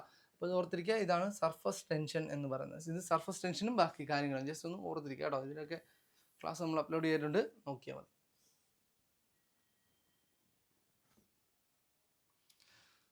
സോ നോക്കാം, which force is known as centre seeking force. ഏത് ഫോഴ്സിനെയാണ് നമ്മൾ സെൻറ്റർ സീക്കിംഗ് ഫോഴ്സ് എന്ന് വിളിക്കുന്നത്? സോ നമ്മുടെ ആൻസർ എന്താണ്? വാൻഡർവാൾസ് ഫോഴ്സ് ആണോ? അല്ല.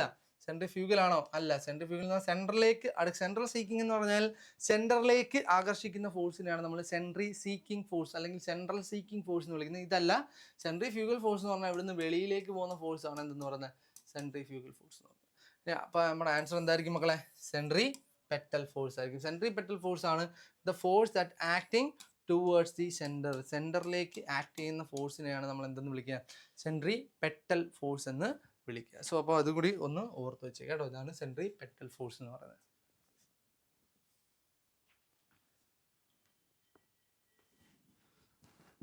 സോ നോക്കാം, when something accelerates along a circular. ഒരു ബോഡി ആക്സിലേറ്റ് ചെയ്യുവാണെങ്കിൽ, ഇങ്ങനെ ഒരു സർക്കുലർ പാത്തിൽ ഇങ്ങനെ കറങ്ങുകയാണെന്നുണ്ടെങ്കിൽ ആ സർക്കുലർ പാത്തിൽ തന്നെ അവനെ മെയിൻറ്റെയിൻ ചെയ്യാൻ നമ്മൾ യൂസ് ചെയ്യുന്ന ഫോഴ്സാണ്. അല്ലെങ്കിൽ അവിടെ മീൻസ് ആ സർക്കുലർ പാത്തിനെ കീപ്പ് ചെയ്യുന്ന ആ ഫോഴ്സിനെ നമ്മൾ വിളിക്കുന്ന പേരെന്താണ്? ആൻസർ എന്തോടെ? ഇലാസ്റ്റിക് ഫോഴ്സ് ആണോ? അല്ല. ഗ്രാവിറ്റേഷണൽ ഫോഴ്സ് ആണോ? അല്ല. ഫ്രിക്ഷൻ ഫോഴ്സ് ആണോ? അല്ല. നമ്മുടെ ആൻസർ എന്താണ്? സെൻട്രിപെറ്റൽ ഫോഴ്സ് ആണ്. ഒരു ബോഡി ഇങ്ങനെ കറങ്ങിക്കൊണ്ടിരിക്കുമ്പോഴത്തേക്ക് ഞാൻ പറഞ്ഞു ആ കറക്കത്തിനെ മീൻസ് ഒരു കയറ് കെട്ടി നമ്മൾ കറക്കുമെന്ന് വിചാരിക്കുക. ചോദിച്ചേക്കുന്ന ആ കറക്കം ഇനിഷ്യേറ്റ് ചെയ്യുന്ന ഫോഴ്സ് അല്ല, ആ കറങ്ങുന്ന സമയത്ത് ആ റൊട്ടേഷൻ ഇങ്ങനെ കറക്റ്റായിട്ട് നിൽക്കുന്ന മീൻസ് കറക്റ്റായിട്ട് ആ റൊട്ടേഷനിൽ തന്നെ ആ ബോഡിയെ പിടിച്ചു നിർത്തുന്ന ഫോഴ്സ് ഏതാണ്? അതാണ് എന്തെന്ന് പറഞ്ഞത്? Centripetal force. അതുകൊണ്ടാണ് നമ്മൾ കയറ് കറക്കുമ്പോൾ ആ കയറിന് എന്ത് വരുന്നത്? ഒരു ബലം വരുന്നത്. ക്ലിയർ? ആ സർക്കുലർ തന്നെ റൊട്ടേറ്റ് ചെയ്യാൻ വേണ്ടിയിട്ട് ഒരു പിടുത്തം കൊടുക്കും. ആ പിടുത്തം കയറിലൂടെ ആയിരിക്കും ആ പിടുത്തം വരുന്നത്. സോ ആ പിടുത്തത്തിനെയാണ് നമ്മൾ എന്തെന്ന് വിളിക്കുന്നത്? സെൻട്രിപെറ്റൽ ഫോഴ്സ് എന്ന് വിളിക്കുന്നത്. അതും ഇമ്പോർട്ടൻ്റ് ആണ്, ഓർത്ത് വെച്ചേക്കുക കേട്ടോ. Which of the following law is a consequence of Newton's third law of motion? ന്യൂട്ടന്റെ തേർഡ് ലോ ഓഫ് മോഷൻ ഏത് കൺസർവേറ്റീവ് ലോസുമായിട്ടാണ് ബന്ധപ്പെട്ട് വരുന്നത്? സോ ആൻസർ ഓർത്ത് വെച്ചേക്കണം. Law of conservation of momentum ആണ് കേട്ടോ. Law of conservation of charge അല്ല, law of conservation of mass അല്ല, law of conservation of energy അല്ല. ആൻസർ എന്താണ്? Law of conservation of momentum ആണ് കേട്ടോ.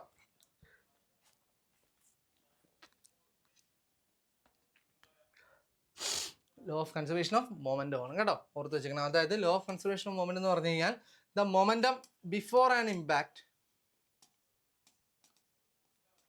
is equal to the momentum after an impact.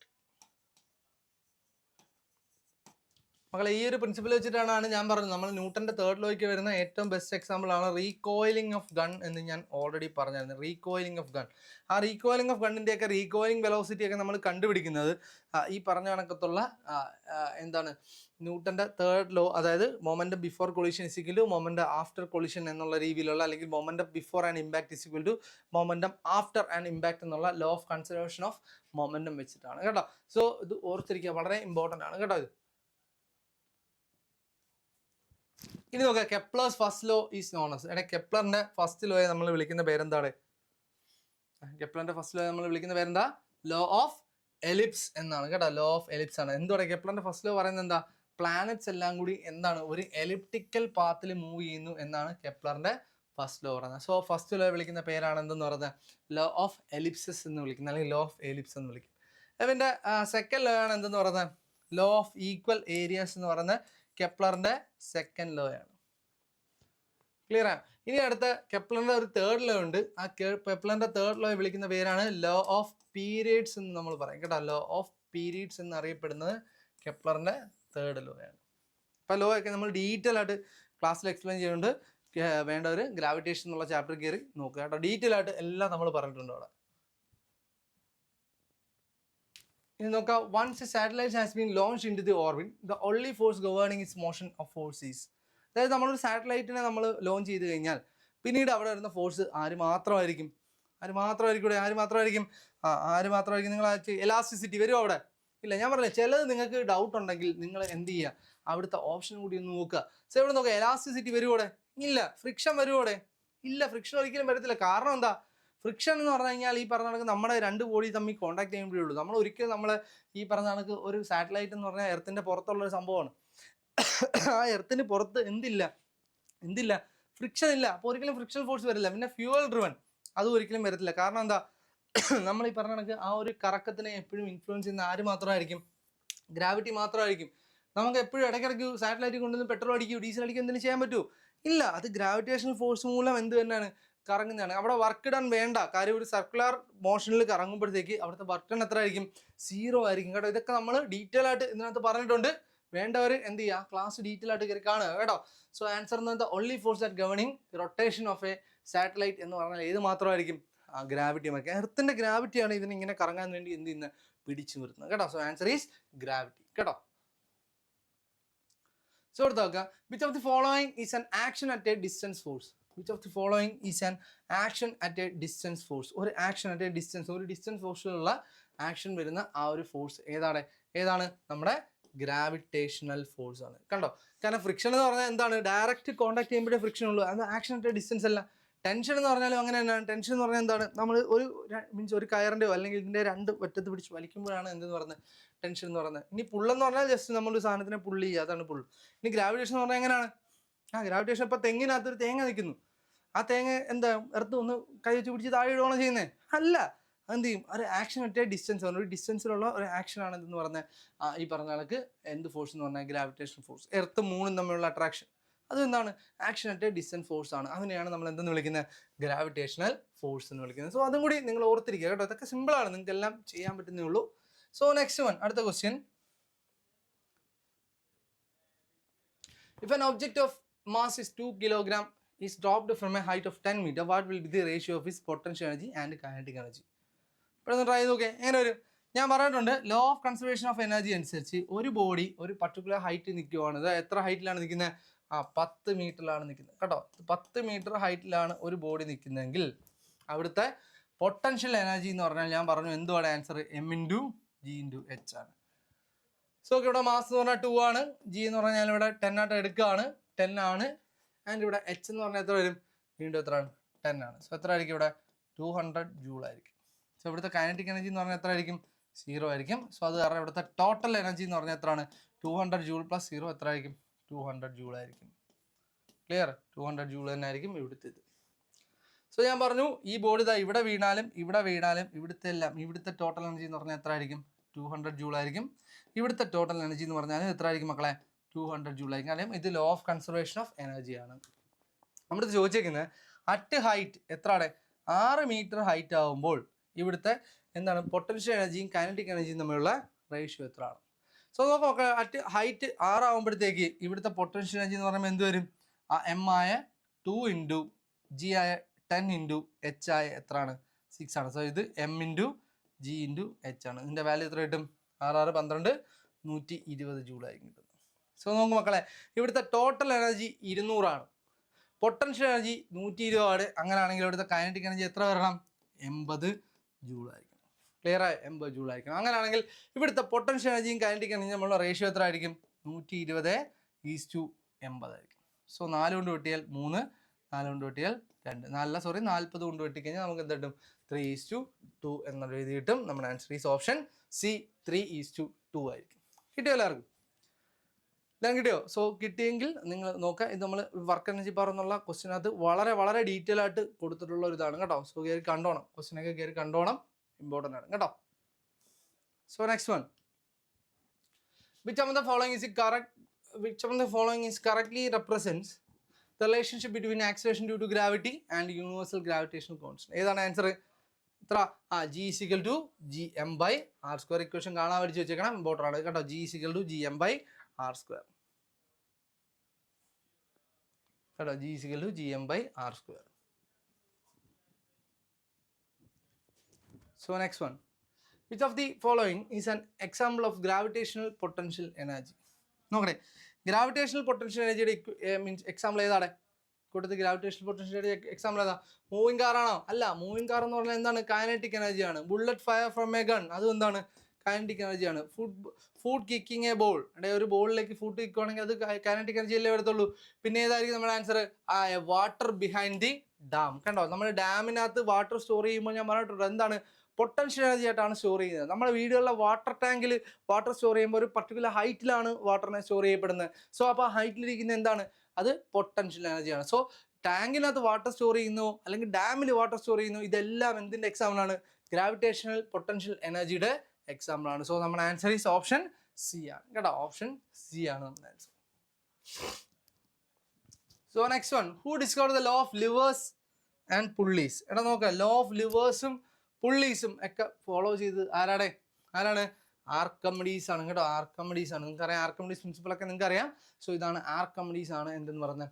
Law of ലിവറിനെയും പുള്ളിയൊക്കെ പറ്റിയുള്ള law formulate ചെയ്ത് ആരാണ്? Archimedes ആണ്. എനിക്കൊരു ലിവർ തന്നു കഴിഞ്ഞാൽ ഞാൻ ഈ ഭൂമിയെ തന്നെ ഞാൻ ചലിപ്പിക്കാം എന്നുള്ള രീതിയിൽ പറഞ്ഞൊക്കെ ആര് തന്നെയാണ്? ആർക്കിമിഡീസ് തന്നെയാണ് കേട്ടോ. സോ അത് ഓർത്ത് വെച്ചേക്കണം കേട്ടോ, ആർക്കിമിഡീസ്. അതായത് നമ്മൾക്ക് ഈ പറഞ്ഞ ഒരു ലിവർ ഉപയോഗിച്ച് നമ്മൾ ചെറിയൊരു ഫോഴ്സ് കൊടുത്തിട്ട് നമുക്ക് വലിയ ബോഡിയെ നീക്കാം എന്നൊക്കെ നമ്മളെ പഠിപ്പിച്ച് ആരാണ്? ആ ലോ ഒക്കെ ഫോർമുലേറ്റ് ചെയ്ത ആരാണ്? ആർക്കിമിഡീസ് ആണ് കേട്ടോ. ഇമ്പോർട്ടൻ്റ് ആണ്, ചോദിച്ചിട്ടുണ്ട്. ഇതൊക്കെ പ്രീവിയസ് ഇയർ ക്വസ്റ്റ്യൻ തന്നെയാണ് കേട്ടോ. നമുക്ക് അടുത്ത question, the linear momentum of a moving body changes by 2 times, then its kinetic energy changed by a factor of എത്രയാണ്? ഓർത്ത് വെച്ചാൽ കൈനറ്റിക് എനർജി ലീനിയർ മൊമെന്റം തമ്മിലുള്ള ബന്ധം ഒന്നോ? Kinetic energy is equal to p²/2m. Important relation, എപ്പോഴും ചോദിക്കുന്ന question. Kinetic energy is equal to p²/2m. അപ്പോൾ ഓർത്ത് വെച്ചേക്കണം, kinetic energy is proportional to the square of the momentum. മൊമെന്റത്തിന്റെ സ്ക്വയറിന് പ്രൊപ്പോർഷണൽ ആണ് ആരെന്ന് പറയുന്നത്? കൈനറ്റിക് എനർജി എന്ന് പറയുന്നത് കേട്ടോ. Kinetic energy is proportional to the square of the momentum. അപ്പോൾ നോക്കുക, മൊമെന്റം 2 times ആവുകയാണെങ്കിൽ കൈനറ്റിക് എനർജി എത്ര ടൈംസ് കൂടുകൂടെ? 2² times കൂടും. സോ ചോദിക്കുക, അത് 2 times ആയിട്ട് ചേഞ്ച് ചെയ്യുവാണെന്നുണ്ടെങ്കിൽ ദെൻ കൈനറ്റിക് എനർജി എത്ര ആയിട്ട് ചേഞ്ച് ചെയ്യും? 4 times ആയിട്ട് ചേഞ്ച് ചെയ്യും. കാരണം എന്താ? Kinetic energy is proportional to the square of the momentum. അപ്പോൾ ഓർത്തോണം, ഇത് 3 times ആവുമായിരുന്നെങ്കിലോ? മക്കളെ നോക്കട്ടെ, ഇത് 3 times ആവുകയാണെന്നെങ്കിലോ കൈനറ്റിക് എനർജി എത്ര ടൈംസ് ആയിട്ട് മാറിയേനെ? 3² times ആയിട്ട് മാറിയേനെ കേട്ടോ. ഇത് 3 times ആവുകയാണെങ്കിൽ കൈനറ്റിക് എനർജി 3² times അല്ലെങ്കിൽ 9 times ആയിട്ട് എന്ത് ചെയ്തേനെ? ചേഞ്ച് ചെയ്യുക. അത് കൂടുവാണെങ്കിൽ കൂടും, കുറയുകയാണെങ്കിൽ കുറയും.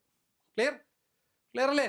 So okay. So then next one, what is the SI unit of pressure? പ്രഷറിന്റെ SI യൂണിറ്റ് എന്തുവാടെ? പാസ്കലാണ് കേട്ടോ. സോ ഇത് മുമ്പ് അപ്പുറത്ത് വരേണ്ട ഒരു ക്വസ്റ്റ്യൻ ആണ്. സോ ഓർത്തോണം, SI യൂണിറ്റ് ഓഫ് പ്രഷർ എന്ന് പറഞ്ഞാൽ എന്താണ്? പാസ്കലാണ് കേട്ടോ. പാസ്കലാണ്. ക്ലിയർ?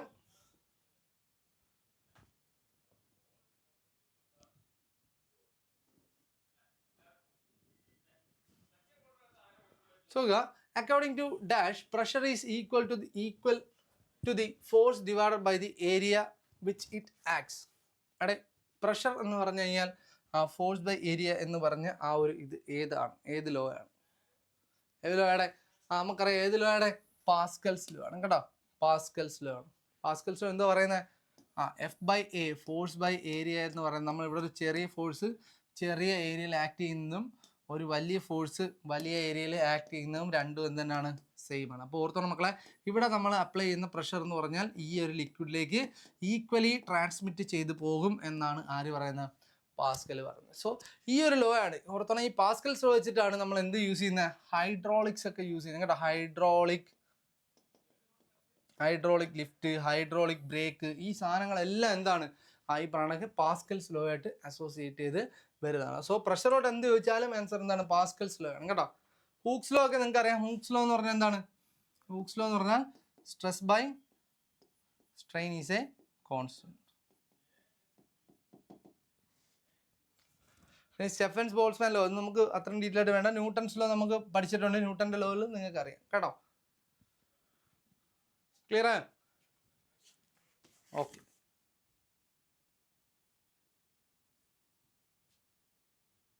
So next question.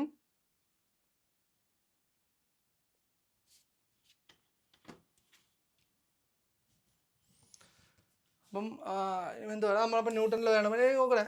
ഈ പറയുന്ന സ്റ്റെഫൻസ് ബോൾട്സ്മാൻ ലോ എന്ന് പറഞ്ഞു കഴിഞ്ഞാൽ ഇത് ആ ലോ നിങ്ങൾക്ക് അത്ര ഡീറ്റെയിൽ ആയിട്ട് വേണ്ട. എങ്കിലും അടുത്തത് എനർജി റേഡിയേറ്റഡ് എന്ന് പറഞ്ഞാൽ ഈ പറഞ്ഞ ടെമ്പറേച്ചറിന്റെ 4th പവറിന് പ്രപ്പോർഷൻ ആണെന്നൊക്കെയാണ് കേട്ടോ പറയുന്നത്. സ്റ്റെഫൻസ് ലോ അല്ലെങ്കിൽ സ്റ്റീഫൻസ് ലോ ഒക്കെ പറയുന്നത്. സോ നമുക്ക് അത്രയും ഡീറ്റെയിൽ ആയിട്ട് വേണ്ട. അപ്പോൾ അതൊന്ന് ഓർത്തിരിക്കുക കേട്ടോ. സ്റ്റെഫൻസ് ലോ അല്ലെങ്കിൽ സ്റ്റെഫൻസ് ബോൾട്സ്മാൻ ലോ എന്നാണ് കേട്ടോ അതിനെ പറയുന്നത്, അല്ലെങ്കിൽ സ്റ്റെഫൻസ് ലോ എന്നൊക്കെ നമ്മൾ തന്നെ പറയാറുണ്ട് കേട്ടോ. സോ അതും കൂടി ഒന്ന് ഓർത്തിരിക്കുക കേട്ടോ. So next one. If an object of mass 10 kg is moving with a uniform speed of 10 meter per second, then the linear momentum and kinetic energy is. പെട്ടെന്ന് പറ, എത്ര വരും? ഒരു ബോഡി 10 കിലോഗ്രാം ഉള്ള ഒരു ബോഡി യൂണിഫോം സ്പീഡിൽ 10 metre per second uniform സ്പീഡിൽ പോവുകയാണ്. അങ്ങനെയാണെങ്കിൽ ലീനിയർ മൊമെന്റും കൈനറ്റിക് എനർജിയും. എവിടെ linear മൊമെന്റത്തിന്റെ equation P = m × v ആണ് കേട്ടോ. P = m × v ആണ്. Linear momentum P = m × v. Kinetic equation എന്തോടെ? ½ mv². സോ ഡയറക്റ്റ് ക്വസ്റ്റ്യൻ നിങ്ങൾ എന്ത് ചെയ്യുക? 10 × ബിയുടെ വാല്യൂ എത്ര? 10 ആണ്. സോ എത്ര വരും? 100. So 100 newton metre. So newton metre 100 ആയിരിക്കണം വരുന്നത്. 100 kilogram metre per second. So 100 kilogram metre per second ആണ്. ഈ കിലോഗ്രാം മീറ്റർ പെർ സെക്കൻഡ് സ്ക്വയറിനെയാണ് നമ്മൾ എന്തെന്ന് വിളിക്കുന്നത്? ന്യൂട്ടൺ എന്ന് വിളിക്കുന്നത്. ഇതിനെ നമ്മൾ ന്യൂട്ടൺ മീറ്റർ എന്നുള്ളത് യൂസ് ചെയ്യും കേട്ടോ. കിലോഗ്രാം മീറ്റർ പെർ സെക്കൻഡ് നോക്കട്ടെ. Kilogram metre per second square ആണ് എന്തെന്ന് പറഞ്ഞാൽ ന്യൂട്ടൺ എന്ന് പറയുന്നത്. അപ്പോൾ അതിൻ്റെ കൂടെ ഒരു സെക്കൻഡും കൂടി ചേരുവാണെങ്കിൽ എന്ത് ഈ മൊമെൻറ്റത്തിൻ്റെ യൂണിറ്റ് ആവും കേട്ടോ. സോ അല്ലെങ്കിൽ നമ്മൾ പഠിച്ചിട്ടുണ്ട് F = rate of change of momentum എന്ന് വിളിച്ചിട്ടുണ്ട്. സോ അങ്ങനെയാണെങ്കിൽ മൊമെൻറ്റത്തിൻ്റെ യൂണിറ്റ് എന്ന് പറഞ്ഞാൽ എന്താണ്? ന്യൂട്ടൺ × സെക്കൻഡ് ആണ് കേട്ടോ. മൊമെൻറ്റത്തിൻ്റെ യൂണിറ്റ് ന്യൂട്ടൺ സെക്കൻഡ് ആവാം കേട്ടോ. അതായത് force is rate of change of momentum ആണ്. അത് മൊമെൻറ്റം ബൈ ടൈം ആണെന്ന് പറഞ്ഞാൽ ഫോഴ്സ് എന്ന് പറഞ്ഞാൽ. അപ്പോൾ മൊമെൻറ്റം എന്ന് പറഞ്ഞാൽ എന്താണ്? ഫോഴ്സ് × ടൈമാണ്. അപ്പോൾ മൊമെൻറ്റത്തിൻ്റെ യൂണിറ്റ് എന്ത് വരും? ന്യൂട്ടൺ × സെക്കൻഡ് കേട്ടോ. ന്യൂട്ടൺ സെക്കൻഡ് എന്നും എന്തിൻ്റെ യൂണിറ്റ് വരാം? മൊമെൻറ്റത്തിൻ്റെ യൂണിറ്റ് വരാം. സോ നമ്മുടെ ഇവിടുത്തെ answer first 100 newton second. So അപ്പോൾ ഈ രണ്ട് ഓപ്ഷൻസ് നമുക്ക് എലിമിനേറ്റ് ചെയ്ത് കളയാം. ഇനി നമുക്ക് നോക്കാം. ഇവിടുത്തെ കൈനറ്റിക് എനർജി എന്ന് പറഞ്ഞാൽ എന്താ? ½ × m × v² എന്ന് പറഞ്ഞാൽ 10 × 10. എത്ര രൂപയുടെ? 500 ജൂളായിരിക്കും. സോ ആൻസർ എത്ര ഇവിടെ? 100 ന്യൂട്ടൺ സെക്കൻഡും 500 ജൂളുമാണ്. സോ ഓർത്തോണം, മൊമെൻറ്റത്തിൻ്റെ SI യൂണിറ്റ് എന്ന് പറഞ്ഞാൽ ന്യൂട്ടൺ സെക്കൻഡ് ആണ് കേട്ടോ. ന്യൂട്ടൺ സെക്കൻഡ് ആണ്, അല്ലെങ്കിൽ കിലോഗ്രാം മീറ്റർ പെർ സെക്കൻഡ് ആണ്. രണ്ടും ശരിയാണ്. ഡയമെൻഷനലി രണ്ടും എന്ത് തന്നെയാണ്? കറക്റ്റ് ചെയ്തതാണ് കേട്ടോ. സോ ഈ സെഷനിൽ last question. The power required to lift a mass of 8 kilogram up to a vertical distance of 4 metre in 2 seconds is. So ഇതെങ്ങനെ ഒരു ആൻസർ? ഞാൻ പറഞ്ഞിട്ടുണ്ട്, ഏതൊരു ബോഡിയെ നമ്മളൊരു പർട്ടിക്കുലർ ഹൈറ്റിലേക്ക് നമുക്ക് ഉയർത്താൻ നമ്മൾ ചെയ്യേണ്ട വർക്ക് ഡൺ ഇക്വേഷൻ, ഏതൊരു ബോഡി ആണെങ്കിലും നമുക്കൊരു പർട്ടിക്കുലർ ഹൈറ്റിലേക്ക് ഉയർത്താൻ നമ്മൾ ചെയ്യേണ്ട വർക്ക് ഡൺ ഇക്വേഷൻ എന്താ? m × g × h ആണ്. ഇനി നോക്കാം മക്കളെ, പവറിൻ്റെ ഇക്വേഷൻ എന്താ? വർക്ക് ബൈ ടൈം ആണ്. അങ്ങനെയാണെങ്കിൽ ഇവിടുത്തെ പവർ കണ്ടുപിടിക്കണമെങ്കിൽ എന്ത് ചെയ്താൽ മതി? M into G into H by time ചെയ്താൽ മതി. ക്ലിയർ? ഒരു ബോഡി നമ്മൾ പർട്ടിക്കുലർ ഹൈറ്റിലേക്ക് പൊക്കണമെങ്കിൽ അവിടെ ചെയ്യേണ്ട work done equation M into G into H. ഇത് കിട്ടാത്തവർ നിങ്ങൾ ക്ലാസ്സിൽ പോയി നോക്കുക. നമ്മുടെ ക്ലിയർ ആയിട്ട് നമ്മുടെ വർക്ക് പവർ എനർജിക്കകത്ത് ഈ കാര്യങ്ങളെല്ലാം നമ്മൾ ക്രിസ്റ്റൽ ക്ലിയർ ആയിട്ട് കാര്യങ്ങൾ വളരെ ഡീറ്റെയിൽ ആയിട്ട് പറഞ്ഞിട്ടുണ്ട്.